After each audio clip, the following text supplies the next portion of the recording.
Hijaunya lembah, hijaunya lereng pegunungan. Seri 5 Pelangi di Langit Singasari. Cerita, S. Hamintarja. Audiobook, novel silat. Bab 155. Orang-orang yang membicarakan kekuatan Padepokan Bajra Seta tanpa Mahendra itu sebenarnya tidak berniat buruk. Bahkan ada yang membicarakannya dengan nada kecemasan, bahwa padepokan itu akan mengalami kesulitan sepeninggal Mahendra. Meskipun sebagian terbesar dari orang-orang yang mendengar kepergian Mahendra itu menganggap bahwa Padepokan Bajra Seta benar-benar sudah mendapat pengakuan sebagai sebuah padepokan yang pantas diteladani. Karena itu, tidak seorang pun yang dengan serta-merta menunjukkan di mana letak Bajra Seta itu. Tetapi bagi petugas Sandi Kediri itu, usaha menjajaki kekuatan-kekuatan di Singasari akan sangat penting artinya. Meskipun hal seperti itu sebenarnya satu langkah rahasia yang dilakukan oleh Kediri sebagai satu penjajagan, namun orang yang terlalu sombong dan terlalu yakin akan dirinya sendiri itu justru melakukannya dengan kebanggaan yang dijajakannya. Namun akhirnya ia menemukan juga orang yang mau menunjukkan letak Padepokan Bajra Seta. Orang yang tidak dikenal itu telah berbicara lagi, "Aku tahu letak Padepokan Bajra Seta." "Bagus," berkata orang bertubuh raksasa itu. "Kau dapat membantu aku menunjukkan letak padepokan itu?" "Tentu," jawab orang yang tidak dikenal itu. Orang-orang yang lain yang akan di kedai itu saling berpandangan. Namun seorang yang sudah agak tua, yang tidak senang melihat sikap orang yang tidak dikenal itu justru bertanya, "Apakah keuntunganmu jika terjadi semacam benturan kekerasan hanya sekedar ingin tahu apakah di padepokan itu ada orang berilmu tinggi atau tidak? Bukankah kita juga sudah mendengar bahwa Mahisa Murti dan Mahisa Pukat yang sekarang memimpin padepokan itu adalah anak-anak muda yang berilmu tinggi?" "Katanya memang demikian," jawab orang yang tidak dikenal itu. "Karena itu, jika ada orang yang ingin menjajaginya, apakah salahnya? Jika kita ingin menjajaginya, maka kita dapat datang menemui Mahisa Murti dan Mahisa Pukat serta langsung menantang mereka berperang tanding. Tetapi karena keduanya nampaknya tidak pernah berpisah, maka yang disebut perang tanding adalah bertempur melawan mereka berdua." "Aku tidak berkeberatan," jawab orang bertubuh raksasa itu. "Tetapi memang harus dipertimbangkan baik-baik. Kedua anak itu telah mendapatkan sepasang pusaka yang tidak ada duanya," berkata orang yang tidak dikenal itu. Orang bertubuh raksasa itu tertawa. Katanya, "Apa artinya pusaka? Pusaka adalah benda yang dibuat oleh manusia. Bukankah dengan demikian manusia itu sendiri mempunyai nilai yang jauh lebih tinggi dari pusaka buatannya itu?" Orang yang tidak dikenal itu mengangguk-angguk. Katanya, "Aku akan menunjukkan letak Bajra Seta." Ia berhenti sejenak, lalu katanya berterus terang, "Aku mendendam kepada Mahisa Murti dan Mahisa Pukat. Sadar atau tidak sadar, mereka telah membunuh saudara seperguruanku." "Siapakah saudara seperguruanmu?" bertanya seseorang. "Sudah terlalu banyak orang yang dibunuh oleh anak-anak muda itu, sehingga andai kata aku menyebutnya, ia hanya satu di antara yang terlalu banyak itu." Tidak ada yang bertanya lagi. Orang-orang di kedai itu memang tidak ingin melibatkan diri jika benar-benar terjadi sesuatu. Karena itu, maka mereka lebih baik diam dan tidak mencampuri persoalan kedua orang itu. Orang yang bertubuh raksasa itu dan orang yang tidak dikenal oleh mereka. Sebenarnya lah bahwa kedua orang itu benar-benar ingin menghubungi Padepokan Bajra Seta.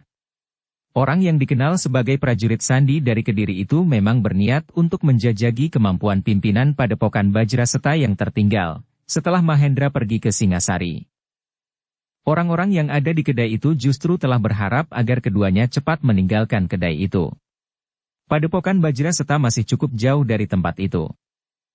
Mereka merasa lega, bahwa beberapa saat kemudian keduanya telah meninggalkan kedai itu menuju ke Padepokan Bajra Seta. Padepokan yang semakin mekar dan dikagumi banyak orang. Bahkan diakui sebagai satu padepokan yang langsung dikenal oleh Sri Maharaja di Singasari.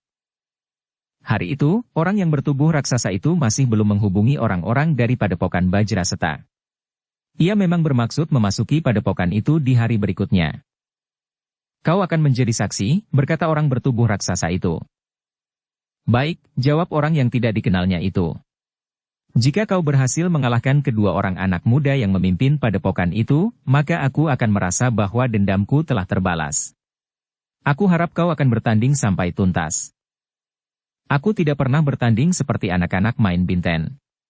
Jika aku sudah memasuki arena perang tanding, maka lawan-lawanku akan keluar dari arena tinggal namanya saja, berkata orang itu. Orang yang tidak dikenalnya itu mengangguk-angguk. Ia memang yakin bahwa orang itu memiliki kekuatan dan kemampuan yang sangat besar. Tetapi ia masih memperingatkan, tetapi hati-hati dengan anak Mahendra itu. Ia tidak akan lebih baik dari orang-orang lain yang telah aku bunuh di arena. Aku tidak berkeberatan jika keduanya akan maju bersama-sama, jawab orang bertubuh raksasa dari Kediri itu. Seperti yang mereka rencanakan, di hari berikutnya, setelah keduanya bermalam di sebuah gubuk kecil di tengah-tengah sawah, maka mereka telah memasuki pintu gerbang padepokan. Di pintu gerbang keduanya telah menyatakan kepada cantrik yang bertugas, bahwa keduanya ingin bertemu dan berbicara dengan pimpinan padepokan itu. Padepokan Bajra Seta memang bukan padepokan yang tertutup. Karena itu, kedua orang itu sama sekali tidak mengalami kesulitan untuk bertemu dengan pemimpin padepokan. Mahisa Murti dan Mahisa Pukat telah menerima kedua orang itu dengan baik. Kedua anak muda itu sama sekali tidak menyangka bahwa mereka akan berhadapan dengan seseorang yang menantangnya perang tanding. Kenapa? Jawab Mahisa Murti. Bukankah kami dan padepokan ini tidak pernah mengganggu Kisanak? Memang tidak, jawab orang bertubuh raksasa itu. Tetapi penampilan padepokan ini sangat menyakitkan hati. Sombong dan seakan-akan tidak ada kekuatan dan kemampuan yang mampu mengimbangi kemampuan para pemimpinnya. Kami tidak mengerti maksud Kisanak. Jika kami disebut sombong, apa yang pernah kami lakukan sehingga ada prasangka semacam itu, jawab Mahisa Murti. Apapun jawaban kalian, tetapi aku tahu bahwa kalian merasa tidak terkalahkan. Aku datang bersama seorang kawanku yang telah kau lukai hatinya. Seorang saudara seperguruannya telah kau bunuh, berkata petugas sandi itu. Jika aku membunuh, tentu ada alasannya. Tetapi siapakah saudara seperguruannya? Bertanya Mahisa Murti.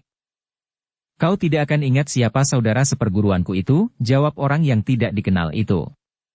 Satu di antara korban kalian yang tidak terhitung selama pengembaraan kalian. Aku tidak mengerti maksud kalian, jawab Mahisa Murti. Sudahlah, berkata orang bertubuh raksasa itu. Aku adalah petugas sandi dari Kediri. Aku memang berniat menjajagi kemampuan kalian di sini. Karena itu, aku tantang kalian berdua sekaligus untuk berperang tanding. Perang tanding itu baru diketahui siapa yang menang dan siapa yang kalah jika salah satu pihak sudah mati. Karena itu, maka apakah aku yang mati atau kalian berdua yang mati? Satu persoalan yang aneh, desis Mahisa Pukat. Satu hal yang tidak dapat dimengerti. Kita tidak pernah mempunyai persoalan apapun juga. Tiba-tiba kau menantang perang dengan cara yang paling keras. Apa sebenarnya yang kau kehendaki? Menghancurkan kesombongan padepokan ini hanya karena Mahendra dipanggil oleh Sri Maharaja Singasari, jawab orang itu. Kami juga pernah menjadi petugas sandi dari Kediri, jawab Mahisa Pukat. Tetapi kami tidak pernah melakukan tindakan sekadar itu. Bukankah apa yang kau lakukan itu tidak masuk akal? Aku tidak peduli, jawab orang bertubuh raksasa itu. Kawanku juga ingin membalas dendam. Mahisa Murti dan Mahisa Pukat masih saja termangu-mangu. Tetapi orang bertubuh raksasa itu berkata, kita tidak perlu mempertimbangkan apakah yang kita lakukan itu masuk akal atau tidak. Aku hanya ingin tahu, seberapa jauh kebenaran berita tentang padepokan dan perguruan Bajra Seta yang dengan sombong telah menyatakan diri sebagai sebuah padepokan dan perguruan terbaik hanya karena Mahendra dipanggil ke Singasari. Jika kami berkeberatan, bertanya Mahisa Murti. Terserah kepada kalian. Namun aku punya mulut. Kawanku ini menjadi saksi, bahwa perguruan Bajra Seta dipimpin oleh seorang pengecut sepeninggal Mahendra, jawab orang itu. Bahkan kawanku yang menjadi saksi sekarang setelah ia kehilangan saudara seperguruannya akan berkata bahwa pemimpin perguruan Bajra Seta sama sekali tidak berani mengakui bahwa mereka telah membunuh banyak orang karena ketakutan. Satu cara yang baik untuk memancing pertempuran, berkata Mahisa Pukat yang menjadi kehabisan kesabaran. Baiklah. Pancinganmu mengena. Aku terima tantanganmu. Kalian berdua boleh bertempur berpasangan jika kalian kehendaki. Dua orang anak Mahendra mungkin akan dapat menyamai Mahendra, berkata orang itu. Aku akan bertempur sendiri, jawab Mahisa Pukat. Aku sudah menduga. Tetapi baiklah. Kau akan menyesal akan kesombonganmu. Tetapi aku tidak berkeberatan saudaramu berdiri di batas arena. Begitu kau hampir mati, saudaramu datang membantu, desis orang itu. Darah Mahisa Pukat memang sudah mendidih. Tetapi ia sadar, bahwa menghadapi siapapun juga, ia tidak boleh kehilangan akal, sehingga pikirannya akan menjadi kabur. Dengan menahan gejolak perasaannya Mahisa Pukat pun berkata, biarlah para cantrik menyiapkan arena. Demikianlah maka Mahisa Pukat pun telah memerintahkan para cantrik untuk memasang gawar lawe. Kemudian ia pun mempersilahkan petugas sandi dari Kediri sebagaimana pengakuannya itu turun ke halaman. Sejenak kemudian kedua orang itu telah berada di arena. Orang bertubuh raksasa itu telah meletakkan senjatanya, sebuah pedang yang besar dan berat di pinggir arena. Sementara itu Mahisa Pukat memasuki arena tanpa membawa senjata apapun. Namun Mahisa Murti yang ada di luar arena telah membawa sepasang pedangnya yang bukan pedang kebanyakan itu. Beberapa saat kemudian keduanya telah bersiap. Dengan nada rendah Mahisa Pukat mempersilahkan orang yang ingin membalas dendam itu untuk berada di dalam gawar arena. Marilah, berkata Mahisa Pukat. Bukankah kau berniat menjadi saksi? Aku di sini, berkata orang itu. Ia masih berada di luar gawar, tetapi ia berada tepat di tepi arena, melekat pada gawar lawe yang terpasang. Mahisa Murti berdiri tidak terlalu jauh dari orang itu. Namun ia tidak menjadi lengah. Mungkin orang itu dapat berbuat curang justru pada saat yang gawat. Demikianlah, maka sejenak kemudian keduanya telah berhadapan. Orang yang mengaku petugas sandi dari Kediri itu berkata, bersiaplah. Kau akan mati lumat hari ini. Apakah kau tidak ingin mengajak saudaramu untuk bersama-sama mati? Tidak, jawab Mahisa Pukat. Jika aku mati, biarlah ada orang yang sempat menangisi aku. Iblis kau, geram orang itu. Sayang, tidak ada orang Kediri yang ada di sini. Jika ada seorang pun yang melihat apa yang lakukan, maka kau tentu akan dihukum mati, desis Mahisa Pukat. Orang itu tertawa. Dengan nada tinggi ia bertanya, kau mulai ketakutan? Tetapi Mahisa Pukat menjawab, tidak. Aku sama sekali tidak menjadi ketakutan. Tetapi kami, orang-orang padepokan ini tahu pasti sikap orang-orang Kediri. Marilah kita mulai, apakah kau sudah siap? Bertanya orang bertubuh raksasa itu. Aku sudah siap. Tetapi aku masih ingin berkata bahwa bukan kebiasaan orang-orang Kediri itu menyombongkan dirinya seperti yang kau lakukan. Apakah benar kau orang Kediri? Bertanya Mahisa Pukat. Orang itu ternyata tidak ingin menjawab. Ia pun sudah bersiap sambil berkata, aku akan mulai. Dalam waktu sepenginang, kau sudah akan menjadi mayat. Terserah kepada saudaramu apa ia ingin mati juga atau tidak. Jika ia ingin turun ke gelanggang aku akan menunggunya. Bicaralah tentang apa saja selagi kau sempat, berkata Mahisa Pukat. Sebentar lagi mulutmu akan terkatup rapat, jawab Mahisa Pukat. Raksasa itu menggeram. Ia mulai melangkah maju mendekati Mahisa Pukat. Namun Mahisa Pukat bergeser menyamping. Orang itu tidak menjadi ragu-ragu sama sekali. Ia melangkah kemana saja Mahisa Pukat bergeser tanpa melindungi dirinya dengan sikap apapun. Ia berjalan saja selangkah demi selangkah. Mahisa Pukat memang merasa harus sangat berhati-hati. Orang itu tentu merasa terlalu kuat, atau bahkan memiliki ilmu kebal. Akhirnya Mahisa Pukat memang terdesak ke sudut arena. Ia tidak dapat bergeser lagi tanpa menyentuh gawar lawe yang terentang di sekeliling arena itu. Para cantrik memang menjadi berdebar-debar. Mahisa Murti mengerutkan keningnya sehingga dahinya nampak menjadi tegang. Wantilan termangu-mangu di sebelah Mahisa Semu dan bahkan Mahisa Amping yang juga berada di pinggir arena nampak menjadi gelisah.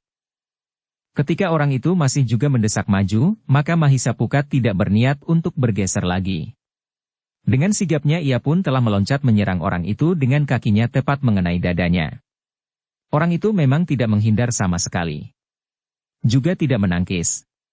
Ia ingin menunjukkan betapa kuatnya tubuhnya yang seperti raksasa itu, serta betapa tingginya daya tahannya. Tetapi ternyata Mahisa Pukat yang telah mengerahkan kekuatan cadangan di dalam dirinya itu, benar-benar di luar dugaannya. Kekuatan serangan kakinya benar-benar telah mengguncang pertahanan orang itu, sehingga orang bertubuh raksasa itu telah terlempar dan terbanting jatuh. Orang bertubuh raksasa itu sendiri terkejut. Tidak seorang pun pernah menggoyahkan pertahanannya. Namun pada tendangan pertama, anak muda itu telah dapat menjatuhkannya. Raksasa itu sengaja berguling 2 kali. Namun kemudian ia telah melenting berdiri. Tetapi yang dilakukannya sudah terlanjur membuat Mahisa Pukat menjadi muak. Karena itu, demikian orang itu berdiri tegak, Mahisa Pukat justru telah meluncur sambil menjatuhkan dirinya. Kedua kakinya mengembang dan dengan sigapnya menjepit kedua kaki raksasa yang baru saja tegak itu. Dengan sekuat tenaga Mahisa Pukat memutar tubuhnya, sehingga kedua kakinya yang menjepit kedua kaki lawannya telah berputar pula. Sekali lagi orang bertubuh raksasa itu terputar dan terbanting jatuh. Hampir saja kepalanya justru membentur tanah yang keras di halaman padepokan itu. Mahisa Pukat memang melepaskannya. Dengan cepat ia bangkit, sementara lawannya berusaha untuk membuat jarak dengan berguling beberapa kali. Baru kemudian ia meloncat bangkit. Mahisa Pukat ingin melihat akibat serangan-serangannya. Karena itu, ia tidak memburu orang bertubuh raksasa itu. Orang yang mengaku petugas sandi dari Kediri itu menyeringai menahan sakit di punggungnya. Namun juga daya tahannya memang luar biasa. Beberapa saat kemudian, maka ia telah dapat mengesampingkan perasaan sakitnya. Mahisa Pukat menarik nafas dalam-dalam. Namun bagaimanapun juga, serangan-serangan Mahisa Pukat yang datang beruntun itu telah menyakiti orang bertubuh raksasa itu.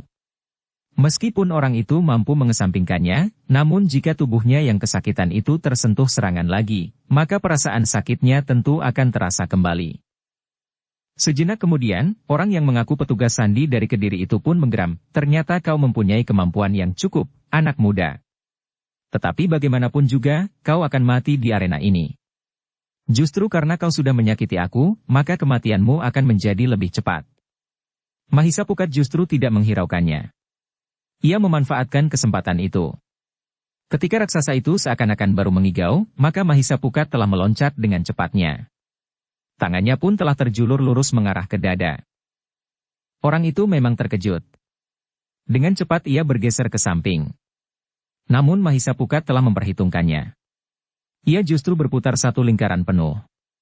Kakinya lah yang terayun mendatar saat tubuhnya sedikit terangkat. Satu tendangan yang keras telah mengenai kening lawannya. Orang bertubuh raksasa itu terhuyung-huyung surut. Tetapi ia berusaha dengan sekuat tenaganya untuk tidak kehilangan keseimbangan dan jatuh terbanting lagi. Orang itu memang tetap tegak berdiri. Tetapi Mahisa Pukat yang berhati-hati tidak memburu dan menyerangnya dengan serta-merta. Orang itu menggeram marah. Wajahnya menjadi tegang. Dengan nada berat ia berkata, kau akan menyesali tingkah lakumu. Kau akan mati dengan caraku. Mahisa Pukat telah siap menghadapi segala kemungkinan. Namun ia telah melihat betapa raksasa itu memiliki daya tahan tubuh yang sangat tinggi. Orang itu ternyata tidak untuk seterusnya membiarkannya mendapat serangan terus-menerus.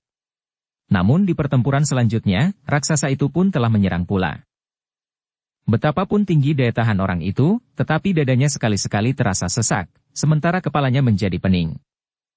Dengan demikian, maka pertempuran pun menjadi semakin seru.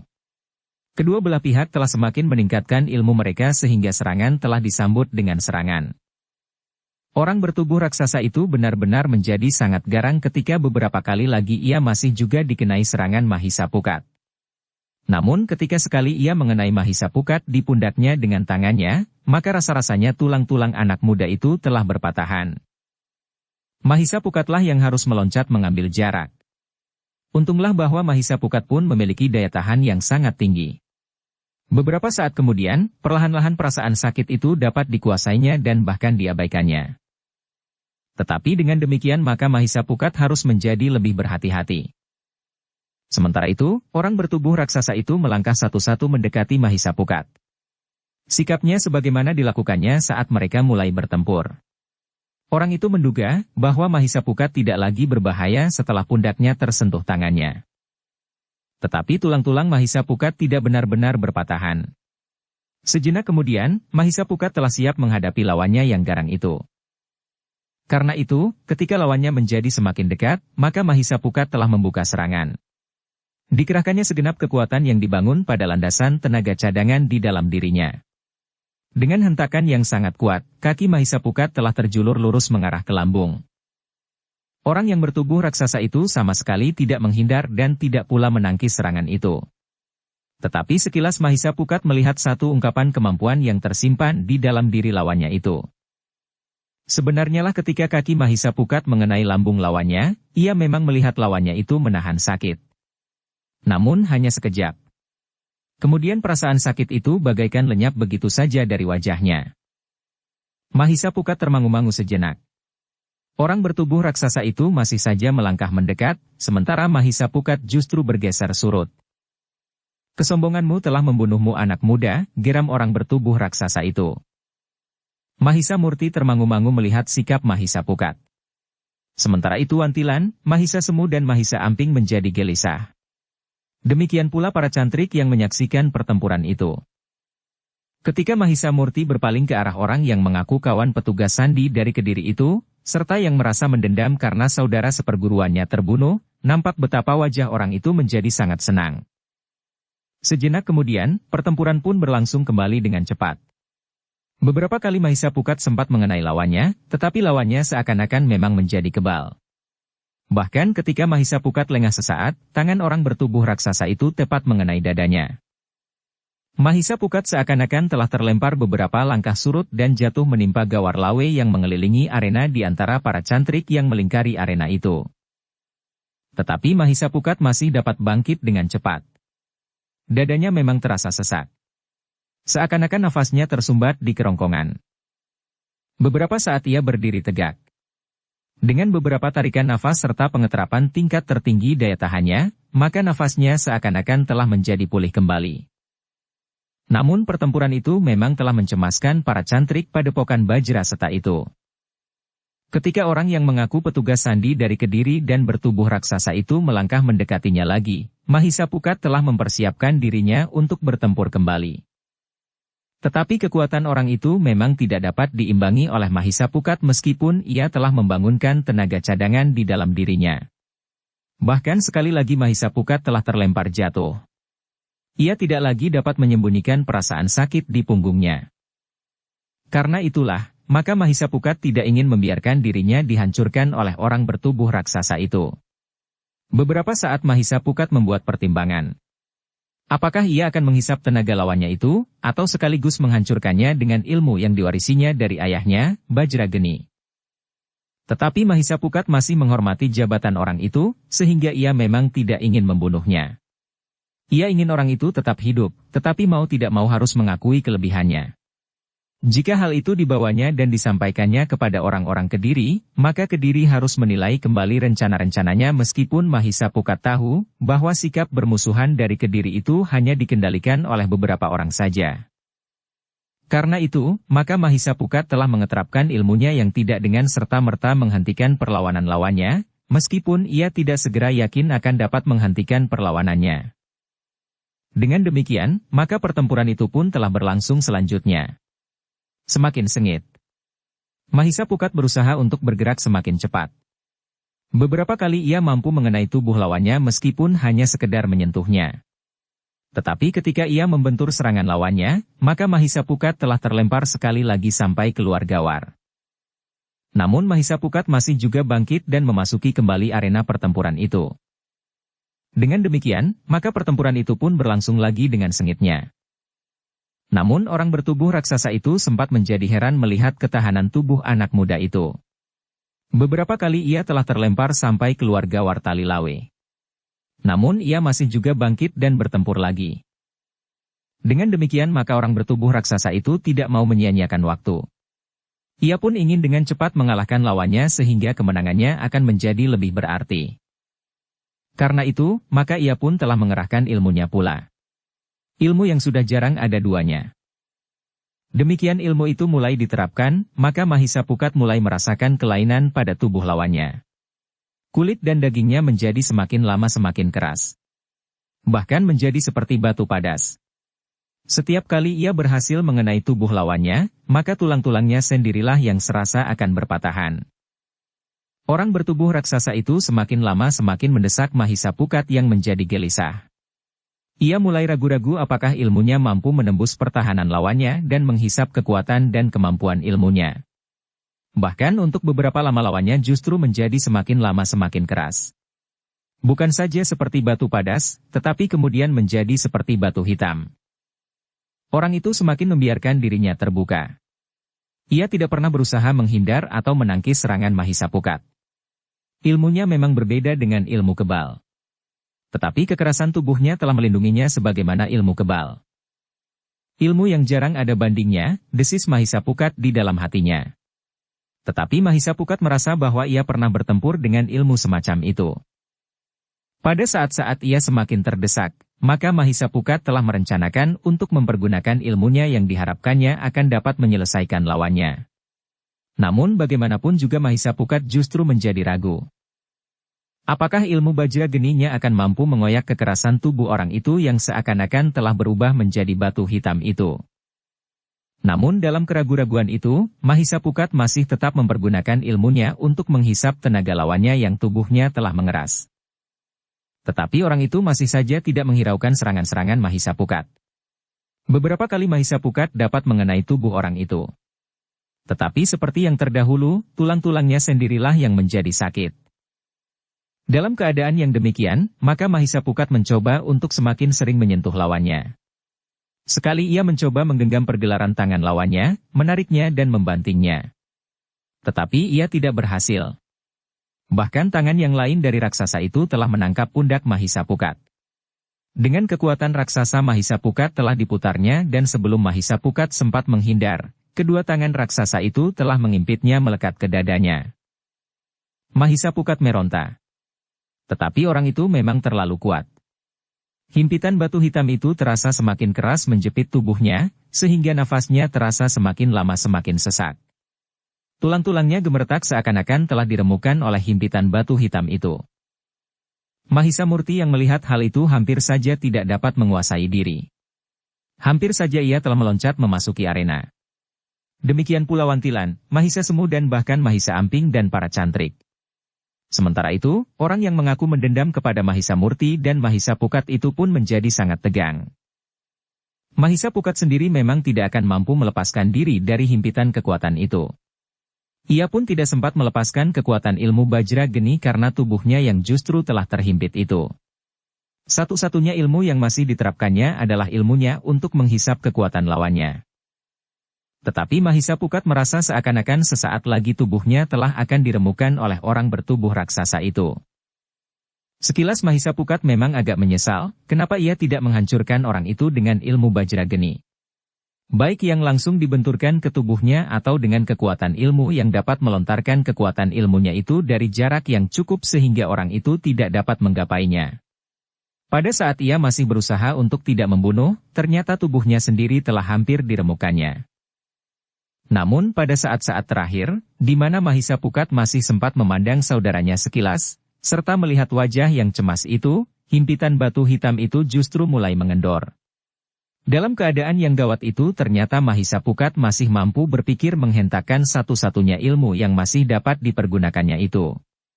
Justru sentuhan tubuhnya yang rapat dengan tubuh lawannya, membuat ilmunya lebih cepat bekerja. Terasa oleh Mahisapukat bahwa lawannya yang bertubuh raksasa itu berusaha menghentak-hentakkan kekuatannya. Ia berusaha untuk menghimpit dan meremukan tulang-tulang Mahisapukat serta mematahkan tulang belakangnya. Namun usaha itu sia-sia. Ketika kemudian Mahisapukat dengan sisa kekuatannya mengembangkan tangannya yang terhimpit bersama tubuhnya, maka orang itu tidak mampu lagi mempertahankan himpitannya. Karena itu, maka sejenak kemudian, tangannya pun terlepas dan Mahisapukat terhuyung-huyung beberapa langkah surut. Hampir saja ia jatuh terlentang. Namun ia masih mampu bertahan dan kemudian bahkan berdiri tegak. Dengan serta-merta terdengar sorak para cantrik. Bahkan Mahisa Amping sempat menjerit-jerit kegirangan melihat Mahisapukat mampu melepaskan dirinya. Orang bertubuh raksasa itu menggeram. Ia merasa tentu ada sesuatu yang tidak wajar. Ia sendiri menjadi bingung, kenapa tenaganya tidak lagi mampu mempertahankan himpitan tangannya atas tubuh anak muda yang sudah hampir mati lemas itu. Sementara itu Mahisapukat telah pulih kembali. Dengan tegar Mahisapukat telah menunggunya untuk melanjutkan pertempuran. Anak iblis kau, geram orang bertubuh raksasa itu. Seharusnya kau sudah mati. Tetapi seperti yang kau lihat, Aku tidak, jawab Mahisapukat.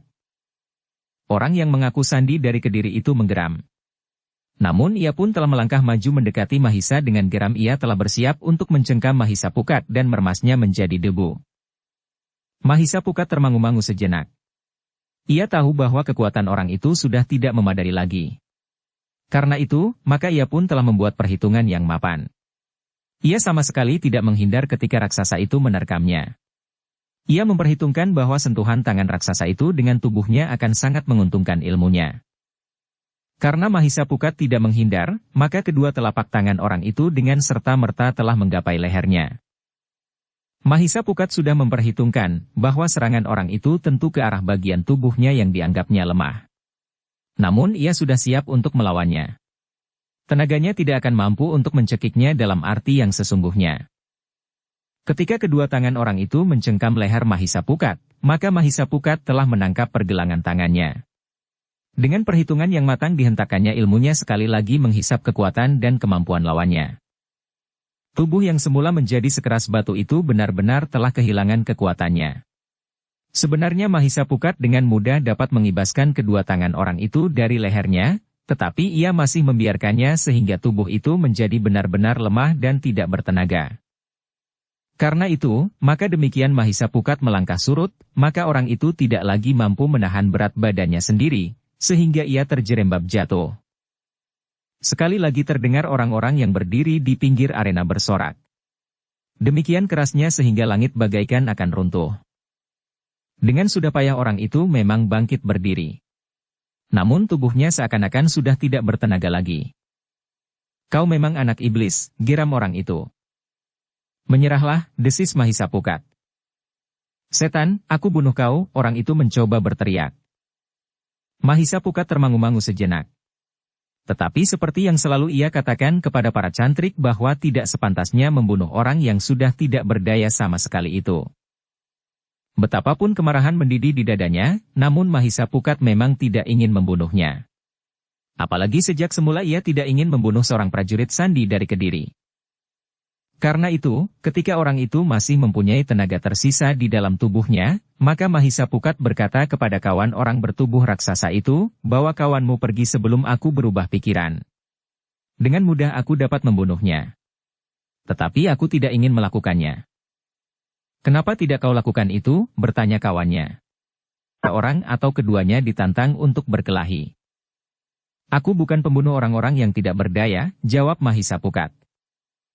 Kau akan menyesal, sahut kawan dari prajurit sandi itu. Jika kau tidak membunuhnya sekarang, pada kesempatan lain kaulah yang akan dibunuhnya. Aku akan menghadapinya kapan saja, jawab Mahisapukat dengan lantang. Namun kemudian ia pun membentak, bawa orang itu pergi. Kawannya termangu-mangu. Sebenarnya lah bahwa sikap Mahisapukat sangat menjengkelkannya. Bahkan Mahisapukat itu bertanya, atau kau ingin memasuki arena dan membuktikan kekalahan kawanmu? Geram ia telah bersiap untuk mencengkam Mahisapukat dan meremasnya menjadi debu. Orang itu tidak menjawab. Ia pun kemudian mencoba memapah kawannya yang menjadi sangat lemah itu sambil berkata, kau benar-benar akan menyesal, bahwa kau tidak membunuhnya.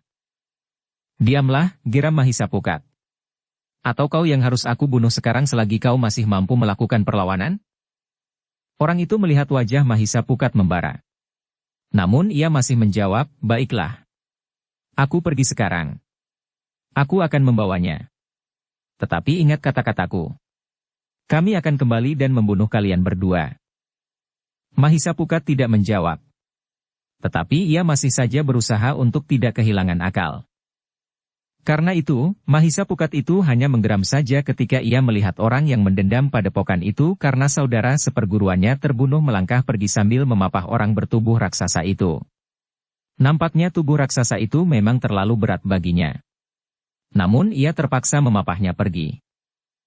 Meskipun lambat, namun beberapa saat kemudian, keduanya telah menjadi semakin jauh dari padepokan Bajraseta. Ketika orang bertubuh raksasa itu sempat memperhatikan keadaan di sekelilingnya, maka ia pun bertanya, kita akan pergi kemana? Kita akan mencari tempat untuk beristirahat. Kita akan memasuki hutan itu, berkata orang yang memapahnya. Orang bertubuh raksasa itu tidak menjawab. Ia ikut saja dengan sisa tenaga yang tinggal.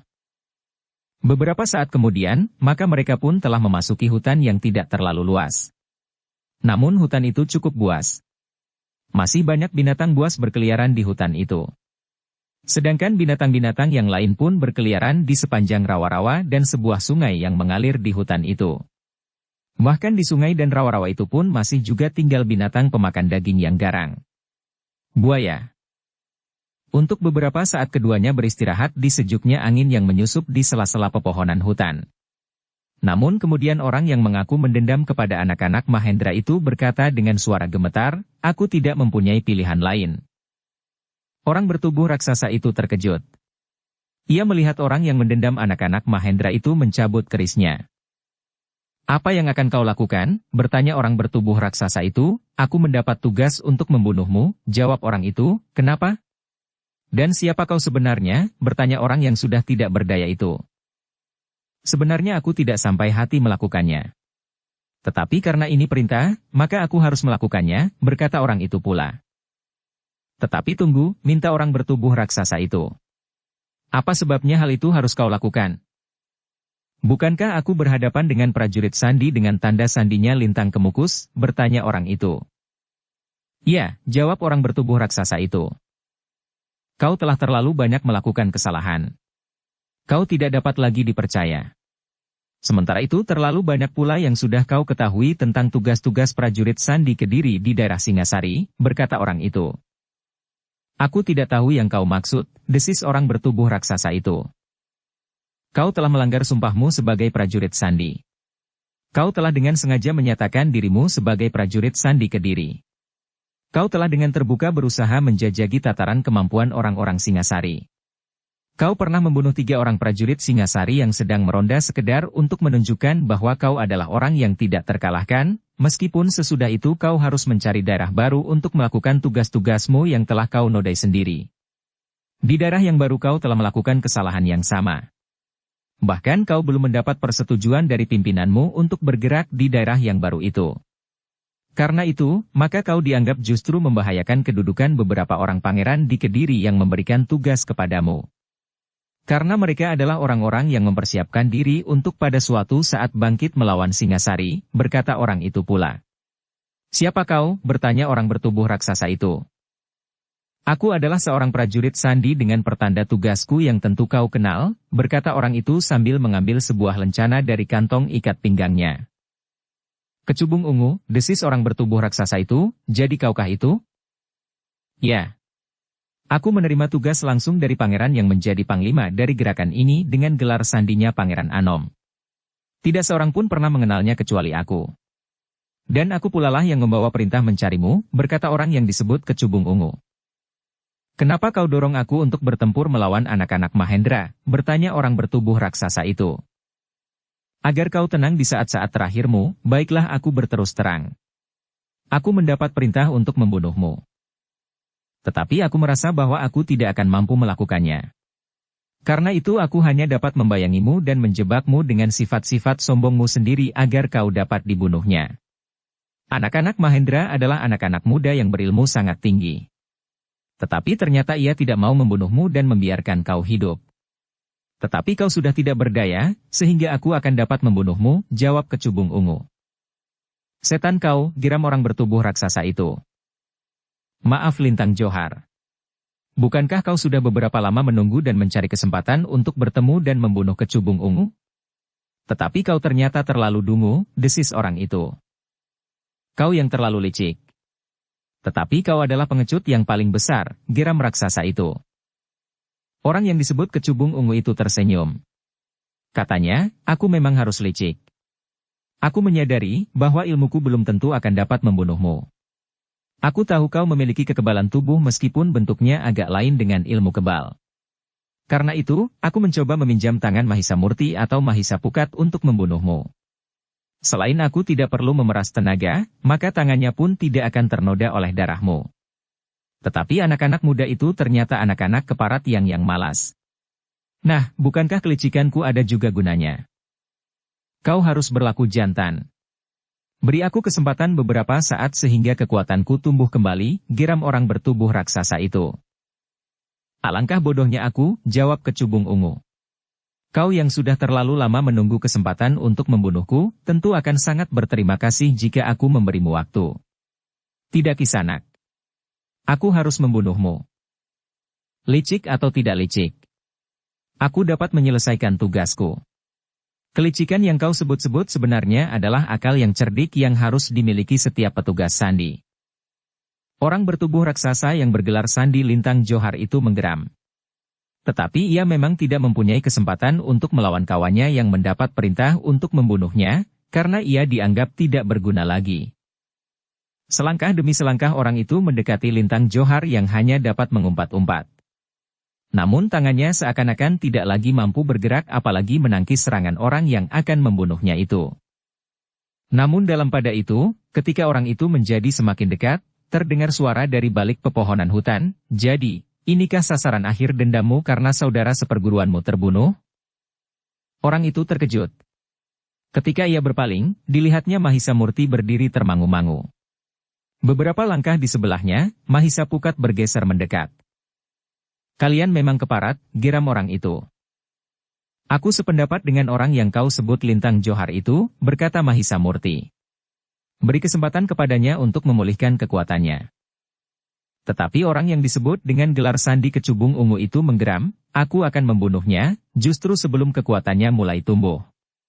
Aku memang ingin mengucapkan terima kasih kepada kalian yang telah membantu aku melakukan tugasku. Aku akan melindunginya sampai kekuatannya pulih kembali," berkata Mahisa Murti. "Kemudian terserah kepadamu, apakah kau masih berniat membunuhnya, atau membiarkan dirimu dibunuhnya."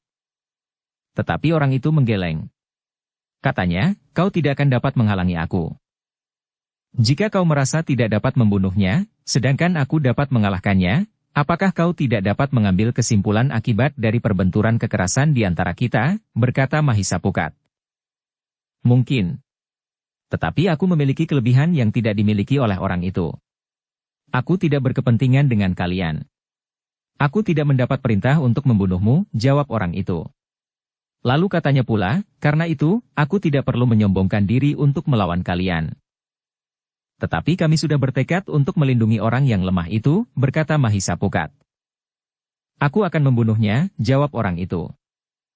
"Nah, meskipun kita tidak mempunyai kepentingan apapun sebelumnya, ternyata akhirnya kita mempunyai kepentingan yang berlawanan. Kau akan membunuhnya dan aku akan melindunginya," berkata Mahisa Murti.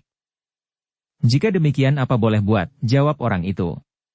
"Namun ingat, mungkin ilmuku kalah dari ilmumu. Tetapi di tanganku tergenggam pusaka yang tidak ada duanya di dunia ini." "Apapun yang kau genggam," jawab Mahisa Murti. "Aku juga mempunyai senjata." Orang itu termangu-mangu sejenak. Namun ketika ia bergeser mendekati orang lemah itu, Mahisa Murtilah yang meloncat mencegahnya. Namun dengan garangnya orang itu telah menyerangnya. Begitu tiba-tiba. Dengan demikian maka pertempuran telah terjadi. Ternyata orang itu memiliki kecepatan bergerak yang luar biasa. Mahisa Murti yang melawannya segera mengetahui bahwa orang itu memiliki kemampuan memperingan tubuhnya. Meskipun demikian, tingkat 5 Mahisa Murti yang memang lebih tinggi, mampu mengimbanginya. Ia mampu mengatasi kecepatan gerak itu sehingga serangan-serangan orang itu tidak segera mengenai sasarannya. Tetapi kecepatan gerak orang itu seakan-akan semakin bertambah-tambah. Nampaknya orang itu tidak ingin berlama-lama. Ia ingin dengan cepat mengakhiri pertempuran itu dan kemudian membunuh orang bertubuh raksasa itu. Sebenarnya orang itu memang memiliki kecepatan gerak yang luas. Bahkan rasa-rasanya orang itu bertempur dengan jarak loncatan-loncatan yang panjang, sehingga kadang-kadang Mahisa Murti memang terlambat. Namun kemantapan gerak Mahisa Murti kadang-kadang membuat orang itu terdesak. Tetapi dalam pada itu, Mahisa Murti pun mulai mencoba menilai kemampuan orang itu seutuhnya. Satu pertanyaan telah bergejolak di hati Mahisa Murti, kenapa orang itu merasa tidak sanggup membunuh orang bertubuh raksasa itu. Namun ia telah berani melawan Mahisa Murti meskipun ia tahu bahwa orang bertubuh raksasa itu telah dikalahkan oleh Mahisa Pukat. Sementara orang itu belum mengetahui dengan pasti, apakah kemampuan Mahisa Pukat melampaui kemampuan Mahisa Murti. Namun sebenarnya lah, apa yang diduga oleh Mahisa Murti. Orang itu sama sekali tidak ingin bertempur sampai tuntas. Hanya nampaknya saja ia ingin dengan cepat menyelesaikan pertempuran itu. Tetapi ketika Mahisa Murti sempat didesaknya beberapa langkah, maka orang itu pun telah meloncat menjauh dan bahkan kemudian hilang menyusup di antara pepohonan hutan. Mahisa Murti memang mencoba memburunya. Namun orang itu bergerak cepat sekali, sehingga beberapa saat kemudian ia pun telah kehilangan jejak. Mahisa Murti memang kecewa telah kehilangan lawannya menyusup ke dalam lebatnya hutan. Ia pun tidak dapat mencegahnya dengan serangannya pada jarak jauh dengan menghentikannya. Karena itu, maka Mahisa Murti pun kemudian telah melangkah kembali ke tempatnya semula. Namun ia menjadi terkejut ketika ia melihat Mahisa Pukat berjongkok di dekat orang yang bertubuh raksasa yang mengaku sebagai petugas sandi dari Kediri itu. Mahisa Pukat tidak menjawab. Tetapi ia pun telah menunjuk sebuah benda kecil yang melekat di pipi orang itu.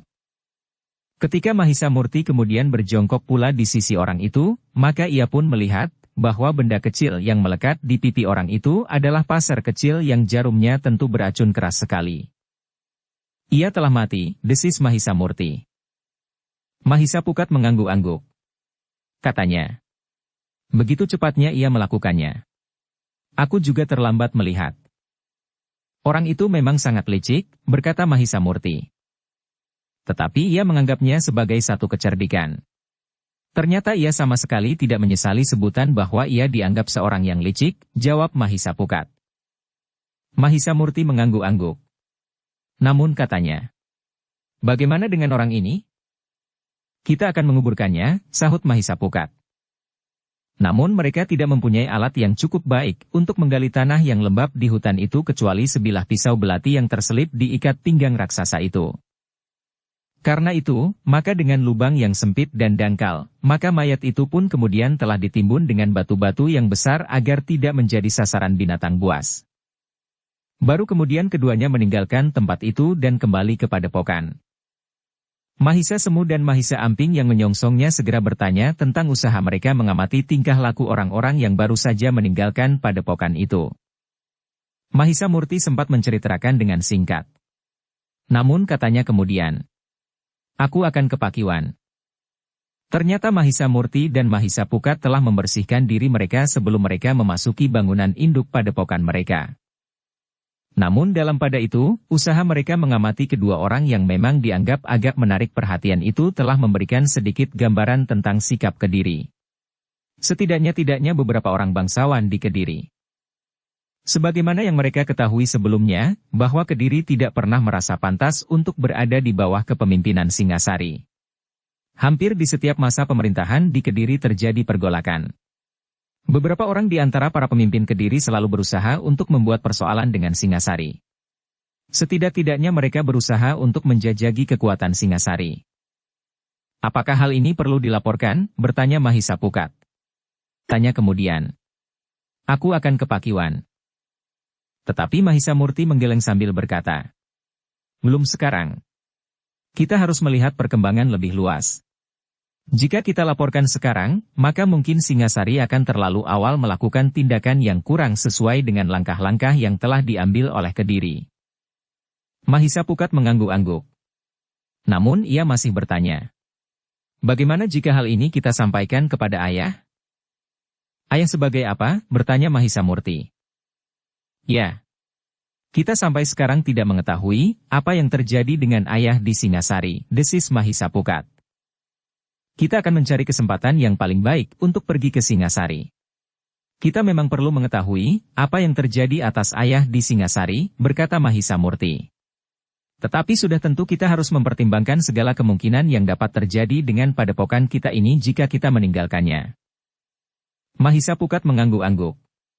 Katanya. Ya. Kita memang tidak dapat begitu saja meninggalkan Padepokan dan perguruan ini. Mahisa Murti dan Mahisa Pukat memang sepakat untuk pergi ke Singasari. Tetapi mereka pun sepakat untuk tidak dengan serta-merta meninggalkan Padepokan serta perguruannya. Namun dalam pada itu petugas sandi dari Kediri yang mendapat tugas untuk membunuh kawannya sendiri tanpa dikenali oleh sasarannya, telah keluar dari hutan yang lebat dan menemui kawannya yang lain untuk memberitahukan hasil tugasnya. Tetapi anak-anak muda di Padepokan itu ternyata memang berilmu sangat tinggi. Aku tidak mengetahui bahwa keduanya mengikuti aku dan mendengar apa yang aku katakan kepada Lintang Johar. Aku kira tidak seorang pun yang mendengar kecuali petugas yang dungu tetapi sombong itu. Aku telah mengatakan alasan kenapa ia harus dibunuh. Aku menganggap bahwa semuanya itu akan dibawanya mati tanpa ada orang lain yang akan mengetahuinya. Tetapi ternyata aku keliru. Kedua anak muda itu mendengar dan mereka hadir untuk melindungi Lintang Johar. Untunglah bahwa sedikit ilmuku mampu untuk mengelabui anak-anak muda itu. Aku sempat melemparkan pasar beracun sangat tajam sebelum aku harus melarikan diri. Jika aku bertempur terus, maka aku pun tentu akan mati pula, meskipun nampaknya anak-anak muda itu tidak begitu bernafsu membunuh lawan-lawannya. Kawannya mengerutkan keningnya. Katanya, ternyata hal ini akan dapat menjadi gawat. Mungkin kedua orang anak muda itu akan sampai juga ke Singasari. Apalagi Mahendra telah berada di Singasari pula. Jadi, bertanya Kecubung Ungu. Mah itu, berkata Mahisa Pukat. Keduanya harus dihancurkan. Lebih baik dengan seluruh padepokannya, berkata kawannya. Kita membawa sepasukan prajurit Kediri, bertanya Kecubung Ungu. Ternyata kau juga dungu, jawab kawannya. Lalu katanya. Jangan libatkan prajurit Kediri. Lalu, bertanya Kecubung Ungu. Mulai kapan kau menjadi prajurit Sandi? Kau cukup cerdik meskipun licik, meminjam tangan orang lain untuk membunuh Lintang Johar. Tetapi kau kehilangan akal menghadapi anak-anak muda itu, berkata kawannya. Mungkin akalku sudah habis sekarang, jawab Kecubung Ungu. Kawannya tersenyum. Katanya. Kita gerakan sebuah perguruan yang memadai. Jika terjadi benturan, maka persoalannya adalah persoalan antara perguruan. Orang lain tidak akan menarik garis ke Kediri. Orang yang mempergunakan pertanda Kecubung Ungu itu mengangguk-angguk. Katanya, kau memang selalu lebih cerdik. Kau harus lebih memperhatikan segala segi kemungkinan, berkata kawannya. Baik. Pikiranmu cemerlang. Kita gerakan sebuah perguruan. Mungkin Kediri harus mengeluarkan uang untuk itu dan setumpuk janji-janji, berkata Kecubung Ungu. Ya. Kita akan minta salah seorang yang cukup berpengalaman untuk melakukannya. Kita tidak boleh terlambat. Sebelum kedua orang anak muda itu memberikan laporan, berkata kawannya. Siapakah yang pantas untuk membujuk sebuah perguruan yang meyakinkan untuk menyerang perguruan Bajraseta? Alasannya dapat saja dibuat-buat. Tetapi yang penting perguruan itu harus meyakinkan, berkata prajurit Sandi yang memperkenalkan gelar Kecubung Ungu. Kita minta Aku Kuda Paninggal dari Pakuan Sangotan. Aku mengenalnya dengan baik dan aku yakin bahwa Aku Kuda Paninggal akan dapat bekerja sama dengan baik untuk kepentingan ini, berkata kawannya. Terserah kepadamu.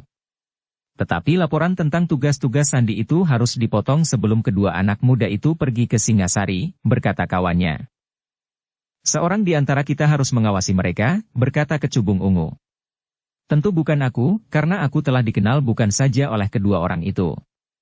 Tetapi para cantrik pun telah mengenal aku pula. Baiklah, berkata kawannya. Kita akan bekerja sebaik-baiknya agar tugas ini dapat berjalan dengan baik. Kita tidak boleh gagal. Meskipun lawan kita terlalu berat. Kita harus melawan orang-orang Kediri yang lemah hati dan terbius oleh sikap baik orang-orang Singasari dan kemudian Singasari sendiri. Tetapi orang-orang Kediri sudah semakin banyak yang bangkit. Jika rencana sebelumnya pernah gagal, itu karena beberapa orang menjadi ragu-ragu. Orang yang berciri Sandi Kecubung Ungu itu mengangguk-angguk.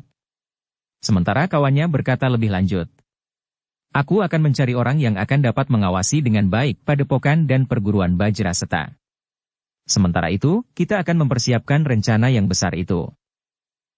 Dengan demikian, maka kedua orang itu pun dengan tergesa-gesa telah melakukan langkah-langkah yang menurut pendapat mereka akan berarti bagi rencana besar beberapa orang pemimpin dari Kediri. Yang mereka lakukan pertama-tama adalah menemui Sang Aku Kuda Paninggal. Seorang aku yang akan bersedia membantu mereka memotong hubungan antara Padepokan Bajrasela dengan Singasari.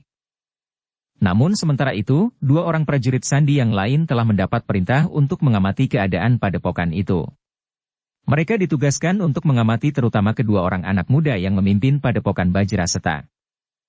Mereka tidak akan begitu saja pergi, berkata petugas Sandi yang akan berhubungan dengan Aku Kuda Paninggal. Mereka harus memperhitungkan berbagai segi jika mereka akan meninggalkan padepokannya, karena mereka adalah pemimpin yang bertanggung jawab. Sementara itu, ternyata aku Kuda Paninggal, sebagaimana diperhitungkan bersedia membantu kedua petugas sandi itu. Ia sependapat bahwa memang sebaiknya tidak perlu menarik langsung jalur ke Kediri. Orang-orang yang yakin akan tujuan perjuangan mereka, maka orang itu tentu akan bersedia menanggung akibat dari setiap langkah yang mereka ambil tanpa harus menarik garis ke Kediri. Demikianlah, maka aku Kuda Paninggal telah mempersilahkan kedua orang petugas sandi itu tinggal di Pakuwon. Aku sendiri telah memanggil dua orang pemimpin dari dua buah perguruan yang terbaik di Pakuwon itu. Aku tidak yakin bahwa satu perguruan akan dapat berhasil. Karena itu, agar tidak usah mengulang lagi, aku akan menggerakkan dua perguruan yang besar yang sudah jelas berdiri di sisi kita, berkata aku Kuda Paninggal. Itu tentu lebih baik aku, berkata petugas sandi itu. Dengan demikian Bajra Seta akan benar-benar dihancurkan sehingga mereka tidak akan memberikan laporan ke Singasari apa yang telah mereka dengar. Karena jika hal ini didengar oleh Singasari dan mereka mulai melakukan persiapan yang sebenarnya, maka kita justru akan terpukul. Ketika kedua pemimpin padepokan itu telah menghadap, maka aku pun telah memberitahukan bahwa aku akan minta mereka melakukan tugas yang sangat berat. Dua buah padepokan aku kira cukup memadai, berkata aku Kuda Paninggal.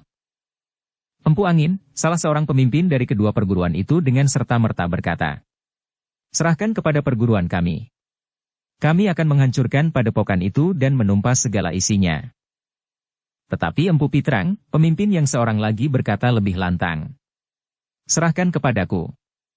Aku akan memimpin dengan bijaksana dan bertanggung jawab. Kedua orang anak muda itu akan aku tangkap hidup atau mati." Aku Kuda Paninggal tersenyum.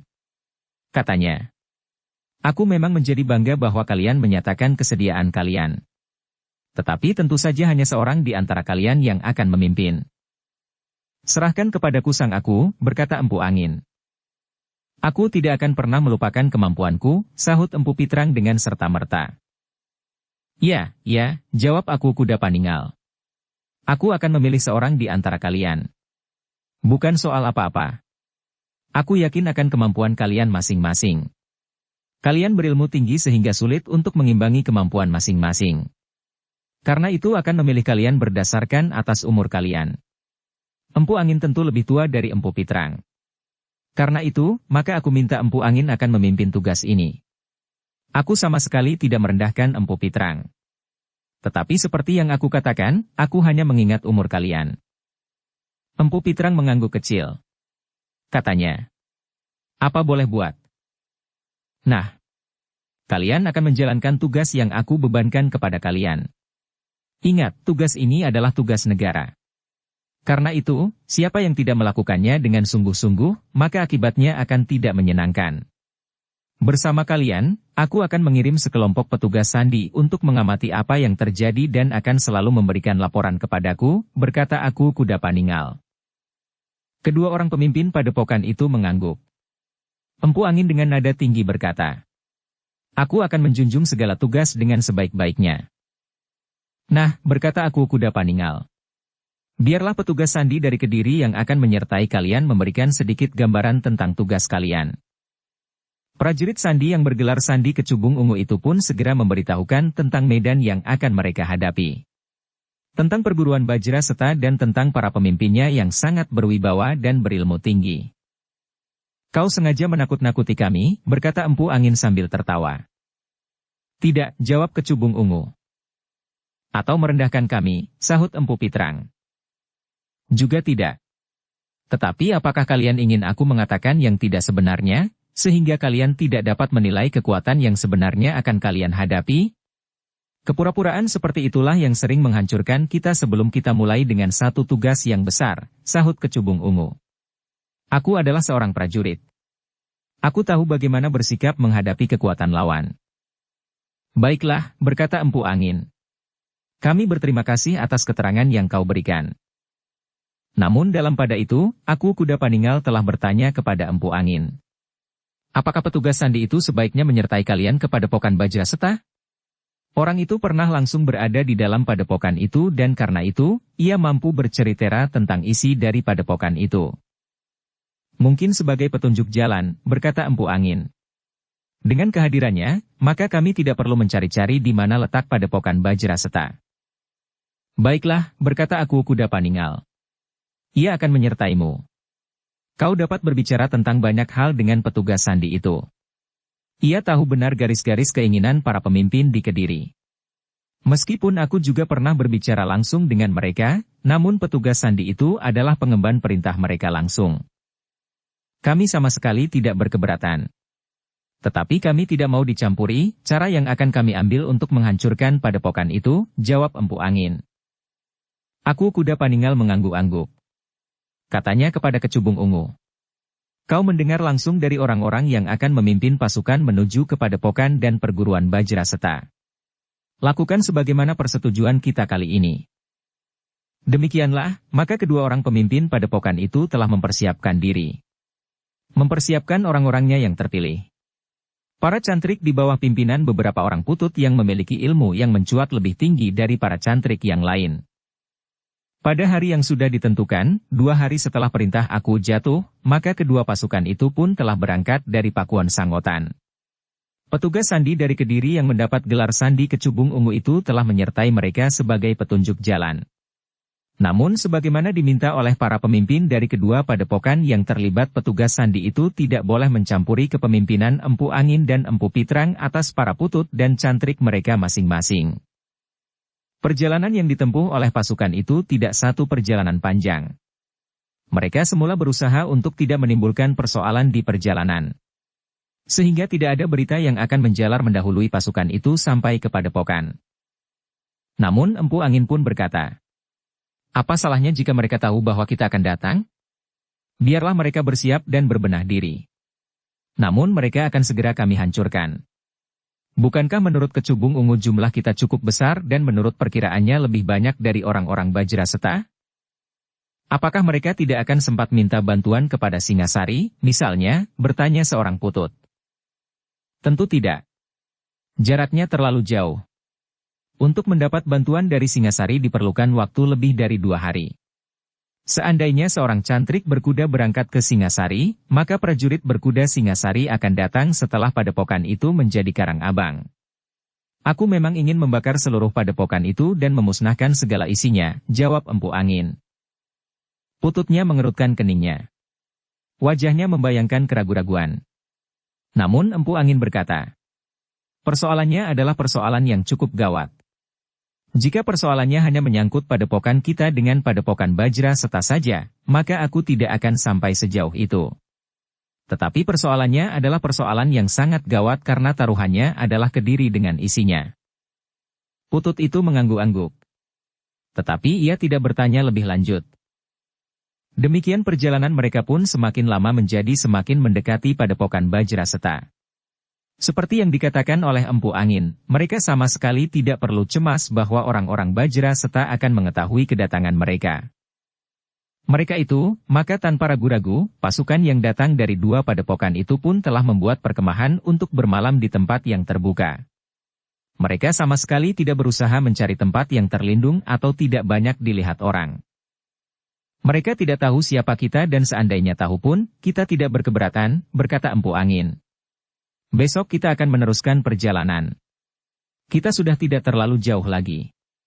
Kita besok akan membuat perkemahan pula di sekitar padepokan itu. Baru hari berikutnya kita akan menghancurkan padepokan Bajraseta. Beberapa orang putut dan cantrik mencoba untuk memberikan beberapa peringatan tentang bahaya yang mungkin akan menyergap mereka. Bagaimanapun juga padepokan Bajraseta adalah padepokan yang besar.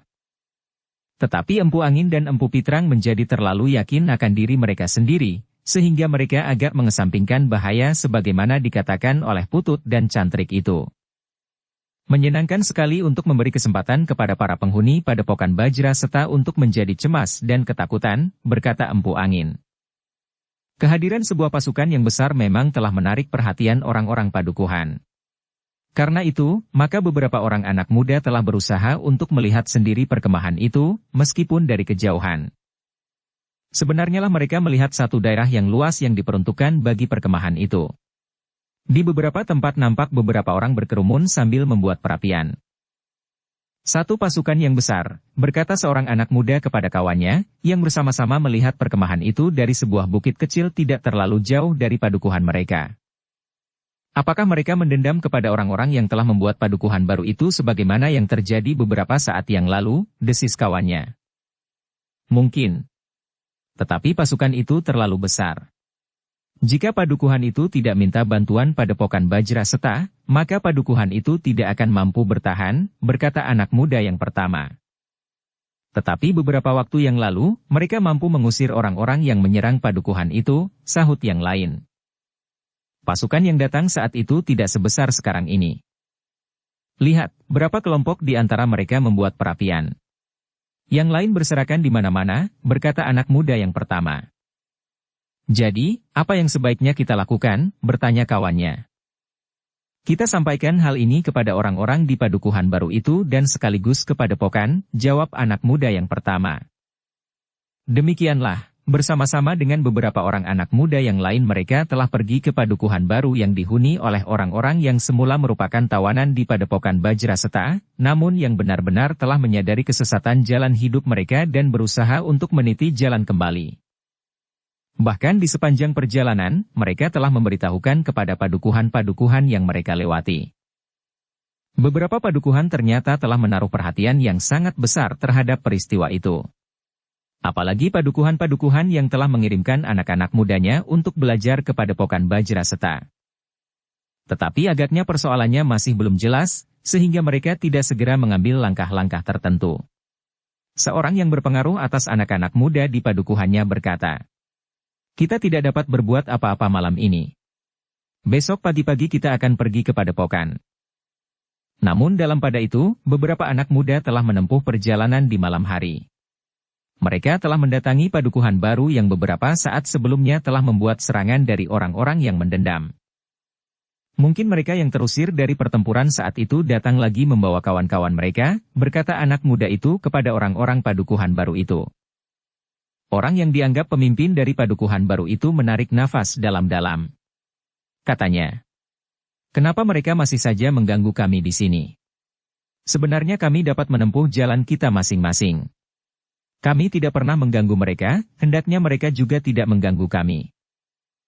Anak-anak muda itu hanya dapat mengangguk-angguk saja. Namun pemimpin padukuhan baru itu berkata, "Ketika mereka menyerang beberapa waktu yang lampau sementara kami mencoba menghadapi mereka dengan kekuatan kami sendiri, pemimpin Padepokan Bajraseta telah menyesalkan hal itu. Korban ternyata cukup banyak yang jatuh. Sementara kami saat itu juga tidak terkendali lagi. Yang datang kali ini jumlah cukup besar," berkata anak muda itu. "Karena itu, maka sebaiknya hal ini disampaikan kepada Padepokan Bajraseta." "Kami sependapat," jawab pemimpin padukuhan itu. "Agar kami tidak dianggap melakukan kesalahan lagi jika kami menghadapi mereka sendiri." "Agaknya jumlahnya pun sama sekali tidak seimbang," berkata anak muda yang mewakili kawan-kawan mereka itu. Demikianlah, maka anak-anak muda itu pun telah pergi ke Padepokan bersama dengan beberapa orang padukuhan. Mereka telah bertemu langsung dengan Mahisa Murti dan Mahisa Pukat. "Apakah kalian dapat melihat langsung ke perkemahan itu?" bertanya Mahisa Murti. "Ya," jawab anak muda yang melihat perkemahan itu dari bukit kecil di dekat padukuhannya. "Terima kasih atas pemberitahuan ini," berkata Mahisa Murti. "Nampaknya mereka terlalu yakin akan kekuatan mereka. Tetapi kami belum dapat mengatakan apa-apa. Namun kami tahu bahwa kami harus mempersiapkan diri. Jika mereka berkepentingan dengan padepokan kami, maka besok mereka tentu akan maju lagi semakin dekat," berkata Mahisa Murti. Lalu katanya pula, "Namun kami harus sudah bersiap-siap sejak sekarang. Demikian pula padukuhan baru itu. Jika besok kita dapat mengetahui sasaran utama dari pasukan yang besar itu, maka kita akan dapat mempersiapkan diri baik-baiknya. Apakah padepokan ini atau padukuhan itu?" Demikianlah, maka anak-anak muda itu pun telah minta diri. "Kami akan kembali ke padukuhan kami dan ikut bersiap-siap pula." Mahisa Murti tersenyum. Katanya, "Terima kasih. Tetapi jika yang datang itu orang-orang yang membawa dendam, kalian harus sangat berhati-hati." Anak-anak muda itu mengangguk-angguk. Katanya, Mudah-mudahan segala kesulitan dapat diatasi oleh padepokan ini. Sepeninggal anak-anak muda itu, maka Mahisa Murti dan Mahisa Pukat memang memberikan perintah-perintah kepada para cantrik. Mereka harus bersiap-siap menghadapi segala kemungkinan. Menurut perhitungan sekelompok orang yang tidak diketahui dengan jelas itu tentu tidak akan datang ke padepokan malam itu. Tetapi bagaimanapun juga segalanya harus dipersiapkan dengan sebaik-baiknya. Lipatkan jumlah para cantrik yang berada di panggungan pengawasan. Sehingga mereka dapat berjaga-jaga bergantian, perintah Mahisa Murti. Sementara itu, semua penjagaan pun semakin ditingkatkan. Pintu-pintu butulan mendapat pengawasan, baik dari panggungan di belakang dinding padepokan, maupun dari dalam padepokan. Apalagi pintu gerbang padepokan itu. Selain padepokan itu, maka di padukuhan baru itu pun telah terjadi persiapan yang melibatkan hampir semua orang laki-laki. Bahkan mereka yang rambutnya telah berwarna rangkap, namun masih mampu memegang senjata dengan kokoh, telah ikut pula berjaga-jaga.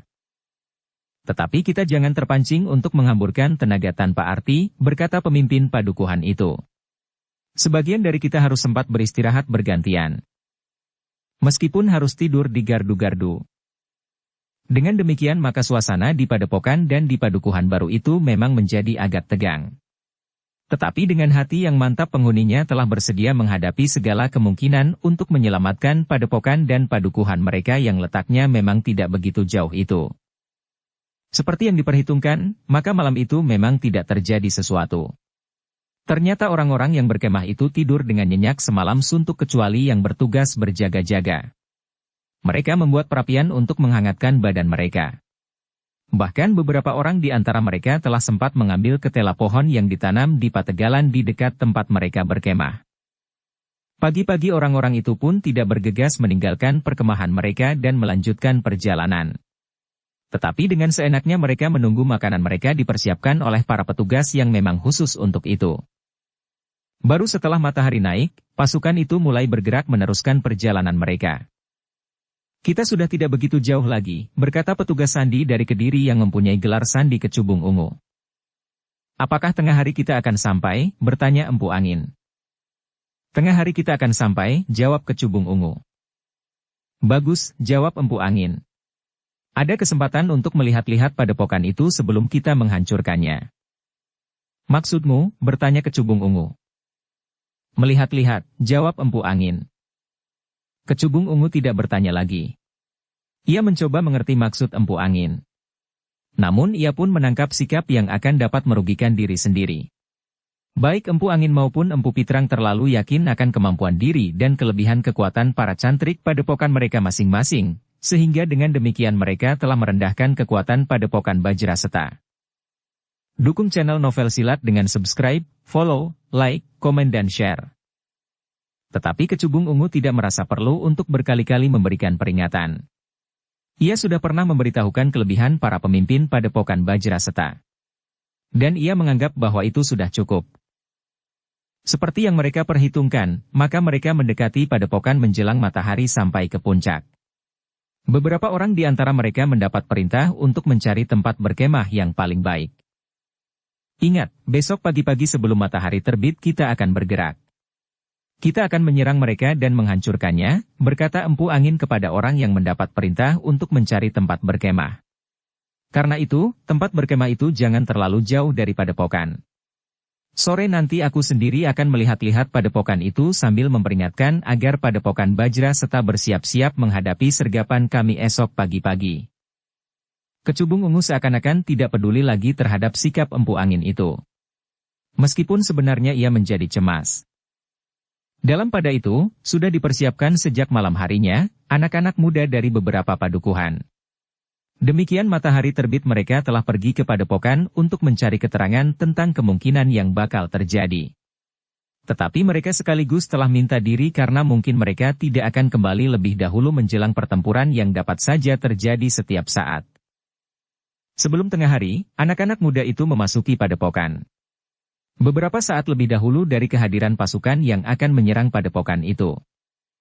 Mahisa Murti dan Mahisa Pukat telah menerima mereka dengan baik. Tetapi setiap kali kedua anak muda itu selalu memperingatkan bahwa mereka belum tahu siapakah yang bakal datang. Kita harus sangat berhati-hati, pesan Mahisa Murti dan Mahisa Pukat. Ternyata beberapa saat kemudian, Mahisa Murti dan Mahisa Pukat telah mendapat laporan bahwa sebuah pasukan yang kuat telah berkemah tidak jauh dari padepokan itu. Mereka telah datang, berkata Mahisa Murti. Diperintahkannya beberapa orang cantrik untuk mengamati orang-orang itu. Namun ia selalu berpesan, berhati-hatilah.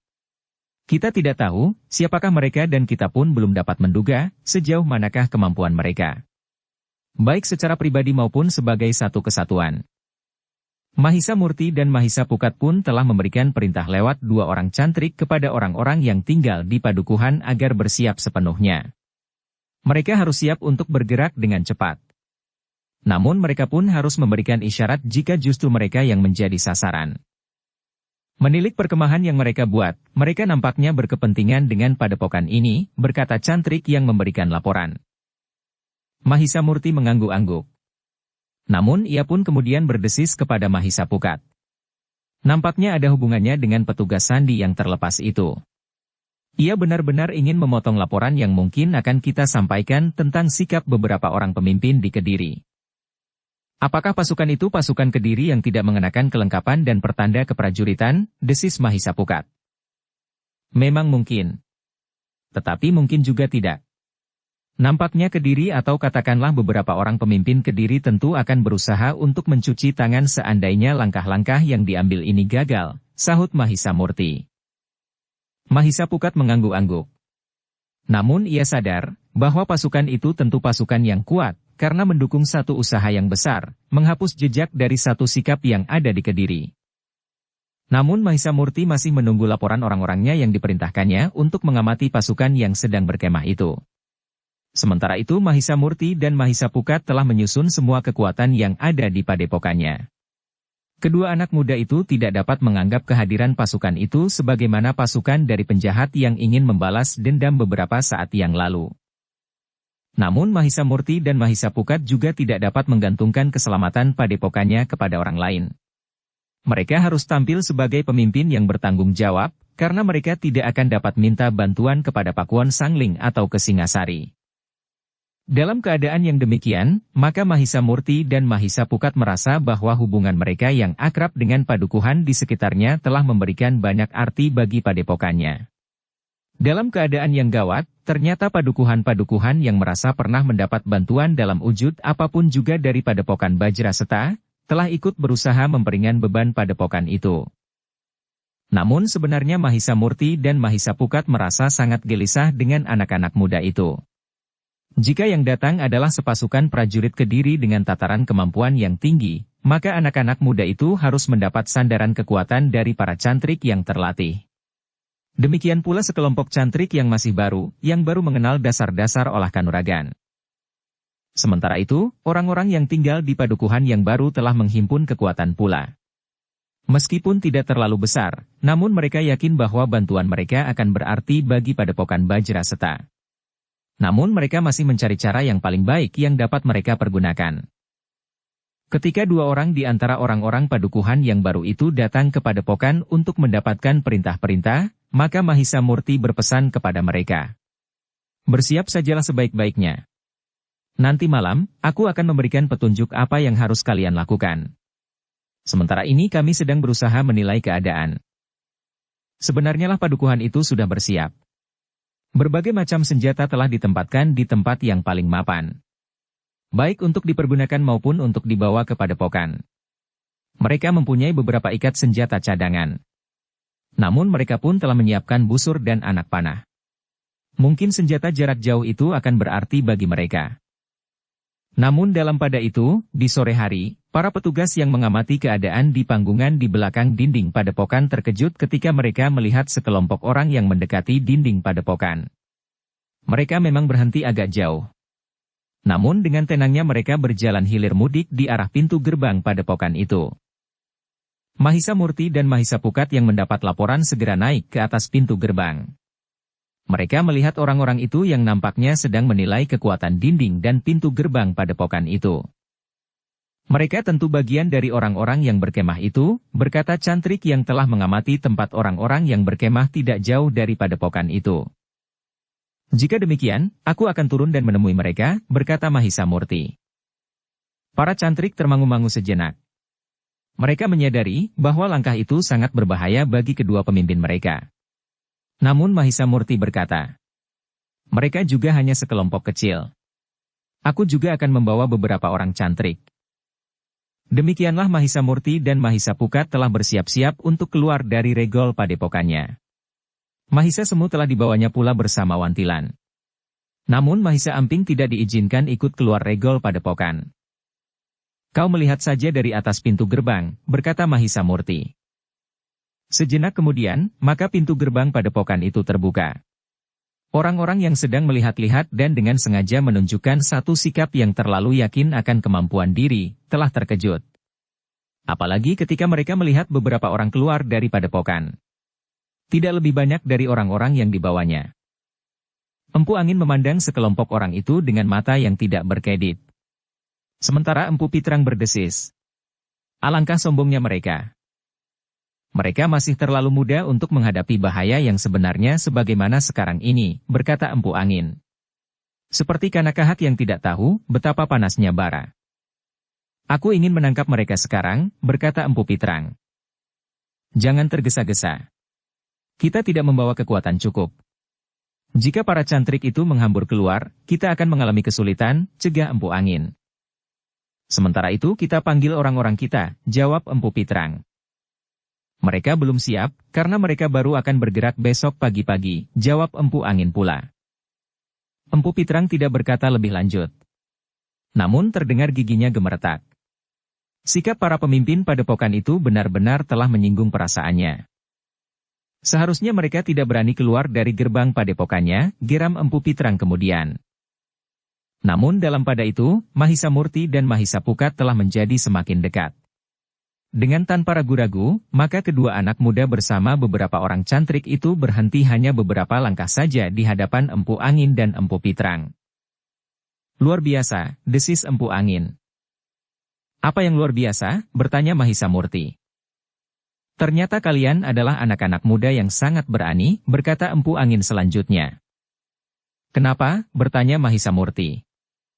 Kalian memang terlalu sombong. Kau kira pada saat seperti ini kami tidak dapat membunuh kalian? Bertanya Empu Angin. Namun jawab Mahisa Murti benar-benar mengejutkan. Katanya, tidak. Kalian tidak dapat membunuh kami. Tetapi jika kami mau, kamilah yang akan dapat membunuh kalian. Kami dapat mengerahkan seluruh kekuatan di padepokan ini langsung menyerang kalian. Betapapun tinggi ilmu kalian, namun kalian tidak akan mampu melawan. Nah, tanpa kalian, apakah artinya pasukanmu di perkemahan itu? Tetapi kami bukan orang yang licik, yang menyerang justru kalian sedang dalam puncak kelemahan. Setan kau, geram Empu Pitrang. Jika saja aku tidak mengingat harga diri, maka kalian akan menjadi lumat sekarang ini. Sebenarnya apa yang kalian maui? Mahisa Murti mendahului Mahisa Pukat yang telah bergeser maju. Mahisa Pukat hanya dapat menarik nafas panjang untuk mengendapkan hatinya yang bergejolak. Anak-anak muda, berkata Empu Angin. Aku datang untuk melihat-lihat padepokanmu. Aku pun datang untuk memberitahukan kepadamu, bahwa besok kami akan memasuki padepokanmu dan membakar segala isinya. Membunuh segala penghuninya. Maaf, hal ini terpaksa kami lakukan, karena kami merasa wajib untuk melakukan. Kecuali jika kalian memang orang-orang yang sangat licik dan pengecut, sehingga kalian akan lari mengungsi malam nanti. Kami tidak akan berkeberatan. Tetapi kami akan menutup semua jalan dari dan menuju ke padepokan ini. Tanggapan anak-anak muda itu pun sangat mengejutkan Empu Angin dan Empu Pitrang. Kedua anak muda itu tetap tenang tanpa menunjukkan kegelisahan dan gejolak perasaannya. Seakan-akan yang dikatakan oleh Empu Angin itu tidak lebih sebuah desah angin di dedaunan. Kau dengar kata-kataku anak muda, bentak Empu Angin yang menjadi marah. Aku mendengar, jawab Mahisa Murti. Tetapi belum saatnya membacakan dongeng bagi anak-anak menjelang tidur. Nanti jika matahari terbenam dan wajah sepi bocah telah sampai, ulangi dongeng itu. Anak-anak akan segera tertidur nyenyak. Empu Pitrang hampir tidak dapat menguasai diri. Tetapi ketika ia bergerak, Mahisa Pukat pun telah bergerak pula. Namun ternyata Empu Angin masih dapat menahan diri. Dengan nada mengancam ia berkata, "Baiklah. Aku akan kembali ke perkemahan. Tetapi ingat, besok pagi-pagi sekali aku sudah datang lagi untuk menghancurkan padepokanmu. Membakar semua bangunan yang ada dan membunuh semua orang di dalamnya." Tetapi Mahisa Murti tersenyum. Katanya, "Selamat sore Kisanak. Besok pagi-pagi kami menunggu kehadiranmu. Sebaiknya jangan terlalu pagi agar kami sempat makan dan minum." Jantung Empu Pitrang memang akan pecah mendengar kata-kata yang sangat menyakitkan itu. Tetapi ia tidak dapat berbuat apa-apa karena Empu Angin justru mengajaknya pergi. Di sepanjang jalan kembali ke perkemahan Empu Pitrang mengumpat-umpat sejadi-jadinya. Seakan-akan tidak ada kata-kata kotor lagi yang dapat diucapkan untuk melepaskan kemarahannya yang bagaikan menyumbat jalur pernafasannya. Tetapi Empu Angin berkata, "Besok aku ingin menangkap anak-anak itu hidup-hidup. Mereka tentu akan dapat menjadi permainan yang menyenangkan sekali." "Ya, aku setuju," berkata Empu Pitrang. "Aku memerlukan mereka." Sementara itu, Mahisa Murti dan Mahisa Pukat yang masih berada di luar dinding padepokannya telah memerintahkan orang-orang padukuhan baru itu untuk bersiap-siap. Mahisa Murti dan Mahisa Pukat melihat betapa pasukan yang datang itu merupakan pasukan yang sangat berbahaya. Beberapa orang cantrik terpilih telah diperintahkan pula untuk mengamati keadaan dan memberikan laporan terus-menerus, tidak usah menunggu perkembangan apapun yang terjadi. Sejenak kemudian, maka Mahisa Murti dan Mahisa Pukat telah berbicara dengan sungguh-sungguh bersama beberapa orang cantrik tertua, Wantilan dan Mahisa Semu. Kemudian menyusul pula pemimpin dari padukuhan baru yang tumbuh semakin subur itu. Beberapa orang pemimpin kelompok anak-anak muda dari padukuhan-padukuhan yang ada di padepokan itu telah diajak berbicara pula. Namun perintah yang keluar dari bilik pembicaraan adalah, semua orang harus segera beristirahat. Mereka supaya makan lebih awal dan kemudian tidur barang sejenak. "Kita harus bersiap-siap di tengah malam," para pemimpin kelompok dari para cantrik itu memberikan perintah. Para cantrik itu pun menduga bahwa orang-orang yang sedang berkemah itu dapat saja bergerak di tengah malam. Karena itu, maka mereka harus berhati-hati. Mereka harus mempergunakan waktu sebaik-baiknya untuk beristirahat. Namun dalam pada itu, di sebuah bangsal para pemimpin padepokan itu masih berunding dengan sungguh-sungguh. Bahkan beberapa saat kemudian, mereka telah berpindah ke sanggar terbuka. Mahisa Murti dan Mahisa Pukat telah memberikan beberapa petunjuk dan peragaan, apa yang harus mereka lakukan. Bahkan ketika hari menjadi gelap, mereka telah memasang obor-obor untuk menerangi sanggar terbuka itu. "Semua pemimpin kelompok harus memahami," berkata Mahisa Murti. "Kita memiliki satu kelebihan. Kita lebih menguasai medan dari mereka." Sementara itu, para cantrik yang mengamati mereka telah dapat memberikan laporan lebih terperinci. Agaknya mereka dengan sengaja membiarkan perkemahan mereka diawasi. Namun ingat, setelah gelap, mereka pun tentu akan mengawasi semua jalan menuju ke padepokan ini. Mereka tidak akan membiarkan kita mengungsi meninggalkan padepokan ini. Tetapi sekali lagi, kita lebih menguasai medan. Ketika segalanya sudah jelas, maka pertemuan itu pun telah dibubarkan. Para pemimpin kelompok kemudian kembali ke kelompok mereka masing-masing. Namun mereka tidak memberitahukan apapun juga kepada para cantrik. Apalagi sebagian dari mereka telah berbaring di pembaringan untuk secepatnya beristirahat. Demikian pula anak-anak muda yang datang dari padukuhan-padukuhan. Mereka telah mendapat tempat khusus untuk bermalam. Menjelang tengah malam, maka para pemimpin kelompok telah berbenah diri. Sejenak kemudian, maka mereka pun telah mempersiapkan kelompok masing-masing. Mereka harus bersiap untuk bertempur menghadapi lawan yang harus dianggap mempunyai kekuatan yang sangat besar. Selagi kelompok-kelompok itu bersiap, maka sekelompok cantrik terpilih telah bersiap untuk menjalankan tugasnya. Tetapi mereka tidak segera berangkat meninggalkan padepokan itu lebih dahulu. Baru ketika semuanya sudah siap, maka perintah pun telah diberikan berantai. Ternyata para cantrik akan keluar dari padepokan. Mereka akan menempuh jalan yang berada di luar jangkauan pengawasan orang-orang yang ada di perkemahan. Meskipun demikian, namun beberapa orang akan bertugas untuk mendahului setiap jalur jalan yang akan ditempuh oleh para cantrik itu. Namun perintah itu pun belum jelas benar. Para pemimpin kelompok baru mengumpulkan dan mengatur kelompok-kelompok mereka masing-masing. Malam pun menjadi semakin dalam. Tengah malam pun telah dilewati. Ketika isyarat terakhir telah diberikan, maka beberapa orang pengamat khusus telah keluar dari padepokan. Mereka tidak keluar regol depan. Tetapi mereka mempergunakan tali turun dari bagian belakang padepokan. Sejenak kemudian maka mereka pun telah menyebar. Mereka melihat keadaan di sekitar padepokan dengan sebaik-baiknya. Mereka meyakinkan diri bahwa jalan-jalan yang akan ditempuh oleh para cantrik tidak ada dalam jangkauan pengamatan orang-orang perkemahan. Kelebihan para cantrik dengan menguasai medan lebih baik dan orang-orang di perkemahan memungkinkan para cantrik yang mengamati keadaan itu melihat lingkungan dengan tuntas. Mereka dapat mengetahui di mana orang-orang yang datang dan mengancam padepokan mereka itu melakukan pengamatan. Seperti yang diperhitungkan, hanya jalan-jalan yang cukup pantas untuk dilalui sebuah iring-iringan sajalah yang mereka amati. Mereka tidak mengamati jalan-jalan setapak atau bahkan pematang-pematang sawah dan lorong-lorong pategalan. Dalam waktu yang ditentukan, maka para pengamat itu telah kembali dan memberikan isyarat kepada para pemimpin padepokan itu untuk mulai dengan sebuah tindakan yang sudah diperhitungkan masak-masak. Sebenarnya lah sejenak kemudian, maka sebuah regol butulan telah terbuka. Sekelompok kecil cantrik telah keluar dari pintu butulan itu. Sementara itu, kelompok-kelompok yang lain telah keluar pula lewat 3 pintu butulan. Malam itu para cantrik telah menempuh sebuah perjalanan pendek. Tetapi mereka memang tidak melalui jalan sewajarnya. Mereka justru telah melalui jalan-jalan setapak dan lorong-lorong di antara pategalan. Sementara itu, di depan setiap kelompok yang menempuh jalan berbeda telah berjalan lebih dahulu 2 orang cantrik yang harus mengamati keadaan.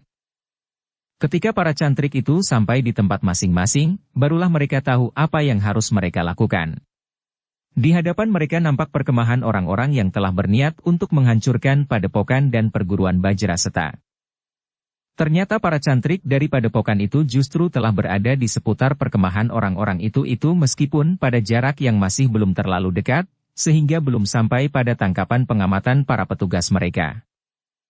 Demikian mereka berada di tempat yang telah ditentukan, maka para pemimpin kelompok telah memberikan beberapa petunjuk kepada mereka, apa yang harus mereka lakukan.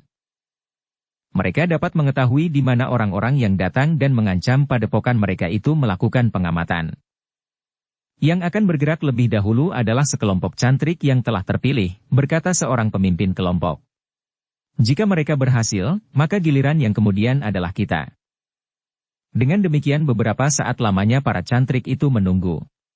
Sementara itu, beberapa orang cantrik yang dipimpin oleh Mahisa Semu telah merayap mendekati perkemahan.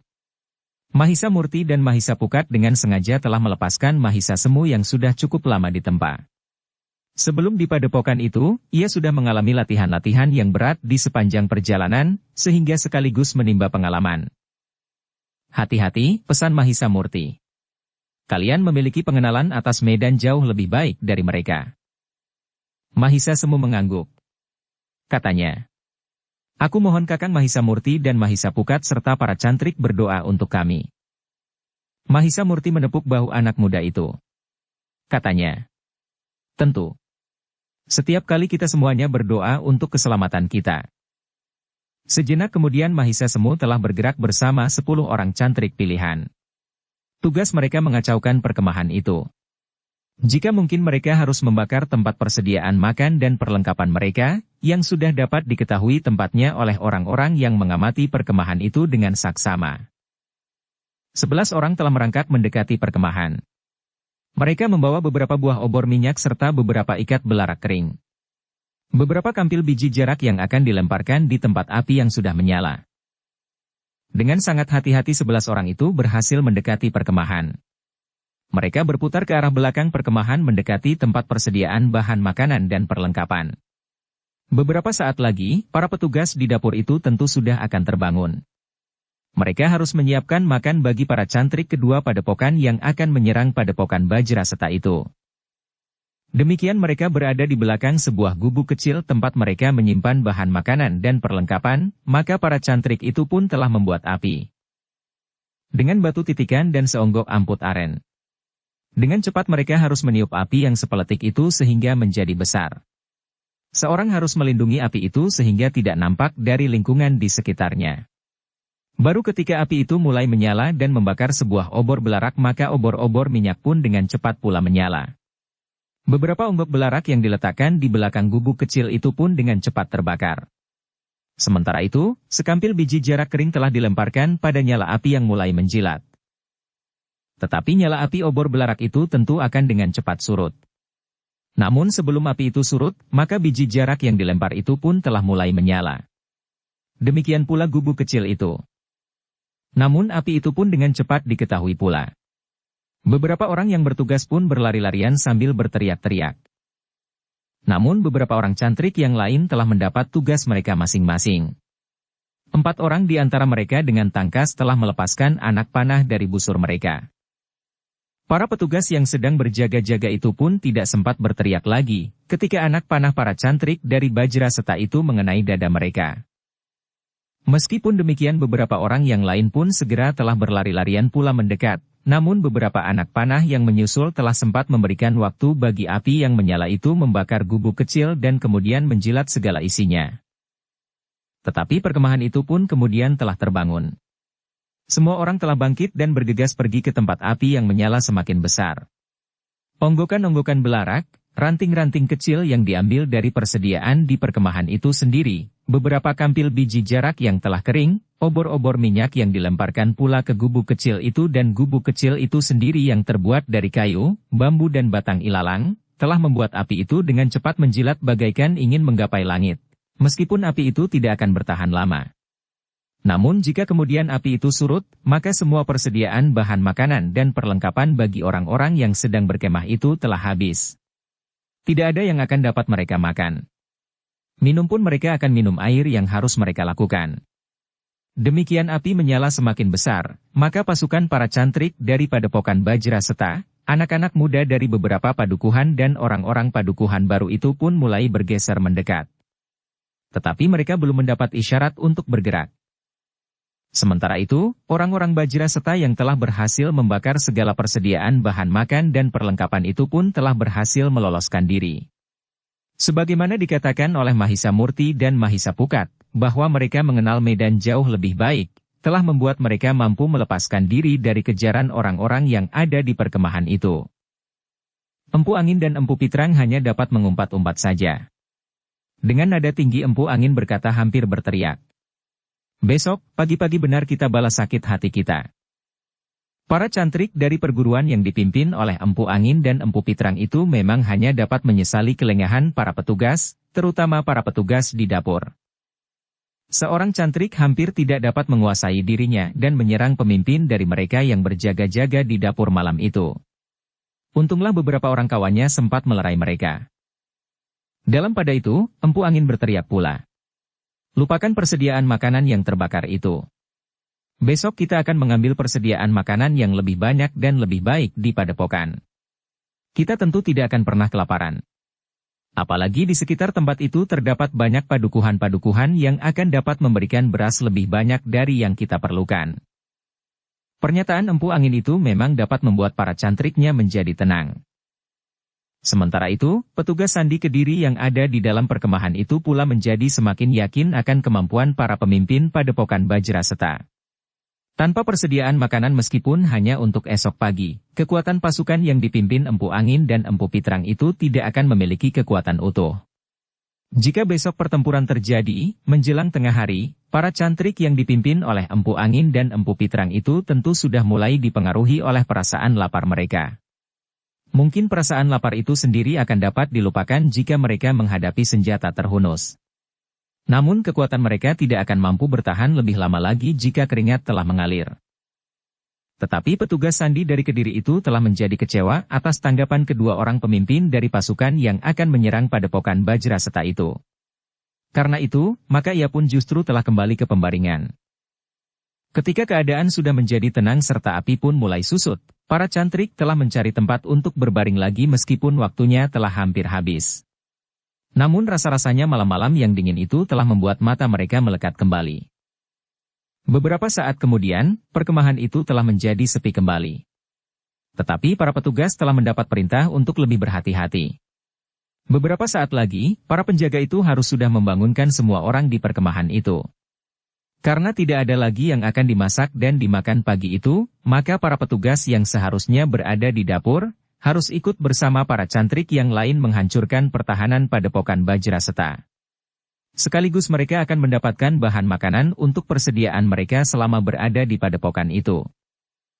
Untuk menghilangkan kejengkelan dan kemarahan, maka para cantrik di bawah pimpinan Empu Angin dan Empu Pitrang itu telah dibiarkan tertidur kembali. Menjelang fajar mereka akan dengan cepat dapat mempersiapkan diri, karena mereka tidak perlu lagi menunggu makanan dan minuman mereka. Saat itulah yang ditunggu oleh Mahisa Murti dan Mahisa Pukat. Suasana di padepokan itu telah diwarnai dengan kecemasan, kemarahan dan dendam. Tetapi Empu Angin dan Empu Pitrang sendiri sama sekali tidak ingin tertidur kembali. Mereka menyesali apa yang terjadi. Tetapi mereka tidak dapat menghukum siapapun karena dengan demikian hanya akan mengurangi kekuatan pasukan itu sendiri. Namun sudah terbersit di kepala mereka, jika mereka telah berhasil menduduki padepokan dan merebut segala persediaan makan dari perbekalan, maka yang bersalah tentu akan diusut kembali dan hukuman pun tidak akan dapat dihindarkan. Sementara itu, Empu Angin dan Empu Pitrang memang membiarkan orang-orangnya tertidur. Mereka harus melupakan kebakaran yang baru saja terjadi serta akibatnya. Nanti, demikian mereka bangun, maka mereka pun harus segera bersiap dan menyerang padepokan Bajraseta. Empu Angin dan Empu Pitrang tidak mempersiapkan peralatan apapun untuk memecahkan pintu gerbang. Mereka juga tidak membawa tampar dan tali apapun untuk memanjat.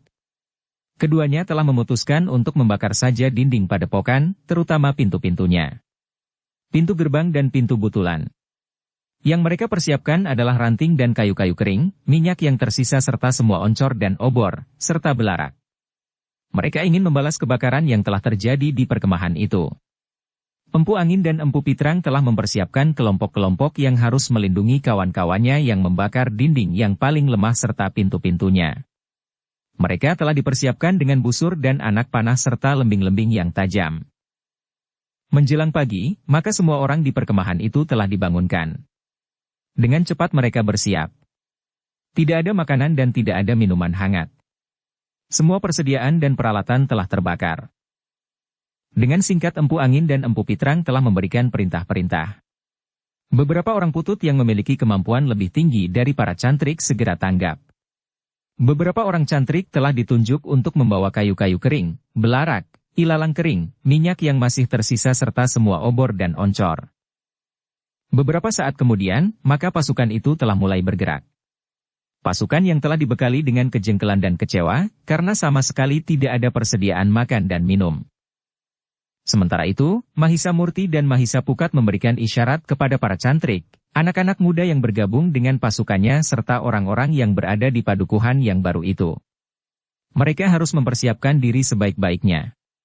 Justru saat pasukan lawan itu mulai bergerak. Sebenarnya lah, ketika iring-iringan itu lepas dari perkemahan dan merayap di sepanjang jalan menuju ke padepokan, maka perintah Mahisa Murti pun telah dijatuhkan. Para cantrik, anak-anak muda dari beberapa padukuhan yang bersama dengan mereka serta para penghuni padukuhan yang baru, dengan serta-merta telah menyerang iring-iringan yang sama sekali tidak mengira bahwa serangan yang tiba-tiba itu akan datang. Para petugas yang mengamati keadaan pun telah berada di dalam iring-iringan itu pula, sehingga mereka tidak melihat kedatangan pasukan yang tiba-tiba saja telah menyerang.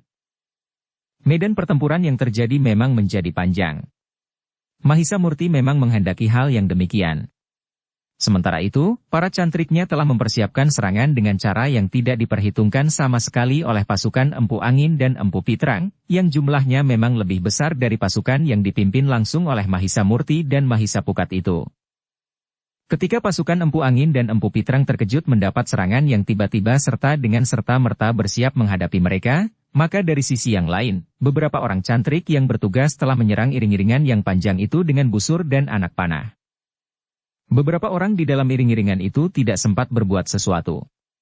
Punggung mereka tiba-tiba saja telah tertembus anak panah. Hampir berbareng, mereka yang terkena anak panah itu pun telah terjatuh di tanah sambil berteriak kesakitan. Bahkan ada di antara mereka yang justru tidak sempat berteriak lagi.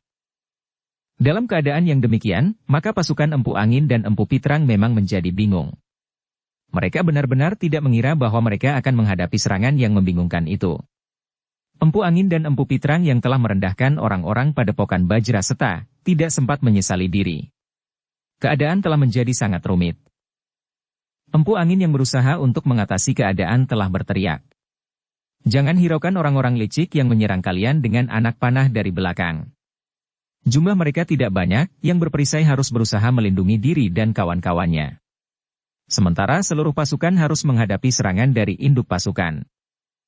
Sebenarnya lah para putut telah meneriakan perintah itu sambung bersambung sampai ke ujung. Dengan geram para cantrik itu pun telah berlari-larian menyongsong serangan dari induk pasukan yang dipimpin langsung oleh Mahisa Murti dan Mahisa Pukat. Namun beberapa orang telah berusaha melindungi kawan-kawannya dengan perisai. Sementara para cantrik yang dipersiapkan oleh Empu Angin dan Empu Pitrang melindungi kawan-kawannya yang akan membakar pintu gerbang telah mempergunakan anak panah dan busur mereka untuk melawan serangan yang datang dari belakang, meskipun mereka harus bergerak mundur mengikuti gerak seluruh pasukan. Tetapi dengan demikian, maka lontaran anak panah dari pasukan Empu Angin dan Empu Pitrang itu mampu menyusut tekanan para cantrik dari perguruan Bajraseta. Sebenarnya lah yang terjadi itu telah menggetarkan jantung Empu Angin dan Empu Pitrang. Ternyata anak-anak muda yang ditemuinya di muka pintu gerbang Padepokan Bajraseta bukan hanya mampu berbicara dengan sombong dan bahkan membual untuk menutupi kelemahannya. Mereka ternyata memiliki keberanian yang luar biasa yang tidak diperkirakan sama sekali sebelumnya. Bahkan Empu Angin dan Empu Pitrang pun mulai mempertimbangkan pendapat prajurit Sandi dari Kediri yang semula dianggapnya tidak lebih dari sikap sangat berhati-hati. Menghadapi serangan yang tiba-tiba dan tidak diperhitungkan sama sekali itu, Empu Angin dan Empu Pitrang hanya dapat menyesuaikan diri. Ternyata para cantrik dari Padepokan Bajrasela dalam keremangan fajar telah sempat menyusun gelar yang melebar. Empu Angin dan Empu Pitrang sama sekali tidak mempersiapkan diri untuk bertempur di tempat terbuka. Mereka sejak semula telah mempersiapkan diri untuk mengepung sebuah padepokan dan menghancurkannya. Terakhir kedua pemimpin itu sepakat untuk membakar pintu gerbang Padepokan Bajraseta yang terbuat dari kayu yang tebal. Namun Empu Angin dan Empu Pitrang memperhitungkan bahwa pintu itu akan dapat dibakarnya bersama panggungan di atasnya. Demikian pula pintu-pintu gerbang butulan yang lebih kecil. Tetapi justru orang-orang padepokan itulah yang telah keluar dari sarang mereka dan menyerang pasukan yang sedang merayap dalam bentangan yang melebar. Empu Angin dan Empu Pitrang memang berusaha menyusut bentangan itu. Satu-satunya gelar yang dapat dipersiapkan dalam waktu dekat adalah gelar Emprit Neba. Gelar yang memang paling sesuai dengan sifat dan watak para cantrik kedua padepokan itu. Keras dan kasar. Terlalu percaya kepada diri sendiri dan kemampuan mereka secara pribadi. Empu Angin dan Empu Pitrang berharap bahwa benturan yang akan terjadi tentu akan merusak gelar lawan serta memancing mereka untuk bertempur dalam lingkaran-lingkaran pertempuran yang terpecah-pecah. Sehingga akan terjadi perang berubuh. Dalam keadaan yang demikian, maka para cantrik yang melontarkan anak panah dari belakang tidak akan berani menyerang mereka lagi, karena para cantrik itu tidak akan mau memikul akibat bahwa anak panah mereka akan mengenai kawan-kawan mereka sendiri. Demikianlah. Maka Empu Angin dan Empu Pitrang pun telah meneriakkan aba-aba kepada seluruh pasukannya untuk menyerang para cantrik dari perguruan Bajraseta dengan gelar Emprit Neba. Dengan demikian, maka seluruh kekuatan pasukan itu pun telah berlari-larian sambil mengacu-acukan senjata mereka menyerang para cantrik dari perguruan Bajraseta yang memasang gelar Wulan Tumanggal. Mahisa Murti dan Mahisa Pukat yang melihat serangan itu pun dengan segera telah memberikan aba-aba untuk mengisi gelar Wulan Punanggal itu dengan gelar yang lain. Gelar Juranggrawa, justru pada saat lawan mempergunakan gelar Emprit Neba. Sementara itu, ketika pasukan Empu Angin dan Empu Pitrang berlari-larian menyerang, maka para cantrik yang mempergunakan busur dan anak panah telah mempergunakan saat yang pendek itu untuk mengurangi jumlah lawan mereka. Beberapa orang memang jatuh tertelungkup ketika punggung mereka tertusuk anak panah. Ketika kedua pasukan itu berbenturan, maka langit pun menjadi semakin terang. Kedua belah pihak menjadi semakin jelas siapa-siapa yang mereka hadapi. Sebuah perguruan yang harus membela diri melawan dua perguruan yang cukup besar di bawah pimpinan Empu Angin dan Empu Pitrang. Beruntunglah perguruan Bajraseta bahwa anak-anak muda dari beberapa perguruan telah membantu mereka mempertahankan perguruan dan padepokan Bajraseta. Demikian pula orang-orang yang telah membangunkan sebuah padukuhan baru. Meskipun jumlah mereka tidak begitu banyak, tetapi mereka adalah orang-orang yang memiliki pengalaman yang luas ditambah dengan pengetahuan olah kanuragan yang lebih mapan, sehingga dengan demikian, mereka adalah orang-orang yang tangguh menghadapi keadaan yang betapapun sulitnya.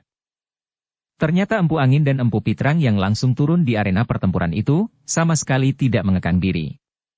Tanpa ampun, orang-orang yang menghalangi geraknya telah dilumpuhkannya. Tetapi mereka tidak terlalu lama berkesempatan untuk membantai lawan-lawannya. Dengan segera Mahisa Murti telah menghadapi Empu Angin, sementara Mahisa Pukat telah berada di hadapan Empu Pitrang. Meskipun kedua orang pemimpin padepokan yang menyerang perguruan Bajra Seta itu telah melihat kenyataan, ketangkasan berpikir dan menentukan sikap dari para pemimpin perguruan Bajra Seta, namun melihat kehadiran anak-anak muda itu, keduanya masih saja menganggap mereka masih kanak-kanak. Karena itu, ketika Mahisa Murti berdiri tegak di hadapan Empu Angin, maka Empu Angin itu pun berkata, "Sayang, kau ternyata harus mati muda. Tetapi yang terjadi itu adalah buah dari biji yang pernah kau taburkan. Jika kau tidak dengan sombong mengganggu orang lain, maka kami tidak akan datang mengadilimu sekarang ini. Aku tidak tahu apa yang kau katakan. Aku tidak mengerti yang kau maksud dengan ceritamu itu," jawab Mahisa Murti. "Jika demikian, sebaiknya kau mati dalam kedunguanmu. Mungkin kau akan merasa lebih berbahagia karena jika kau mengerti betapa dungunya kau, maka kau tentu akan menyesal," berkata Empu Angin. Mahisa Murti memang tidak mengerti maksud Empu Angin. Karena itu maka ia pun tidak menjawab. Tetapi ia sudah mempersiapkan diri sebaik-baiknya untuk melawannya. Bersambung ke bab 156. Dukung kami dengan subscribe, follow, like, komen dan share. Terima kasih.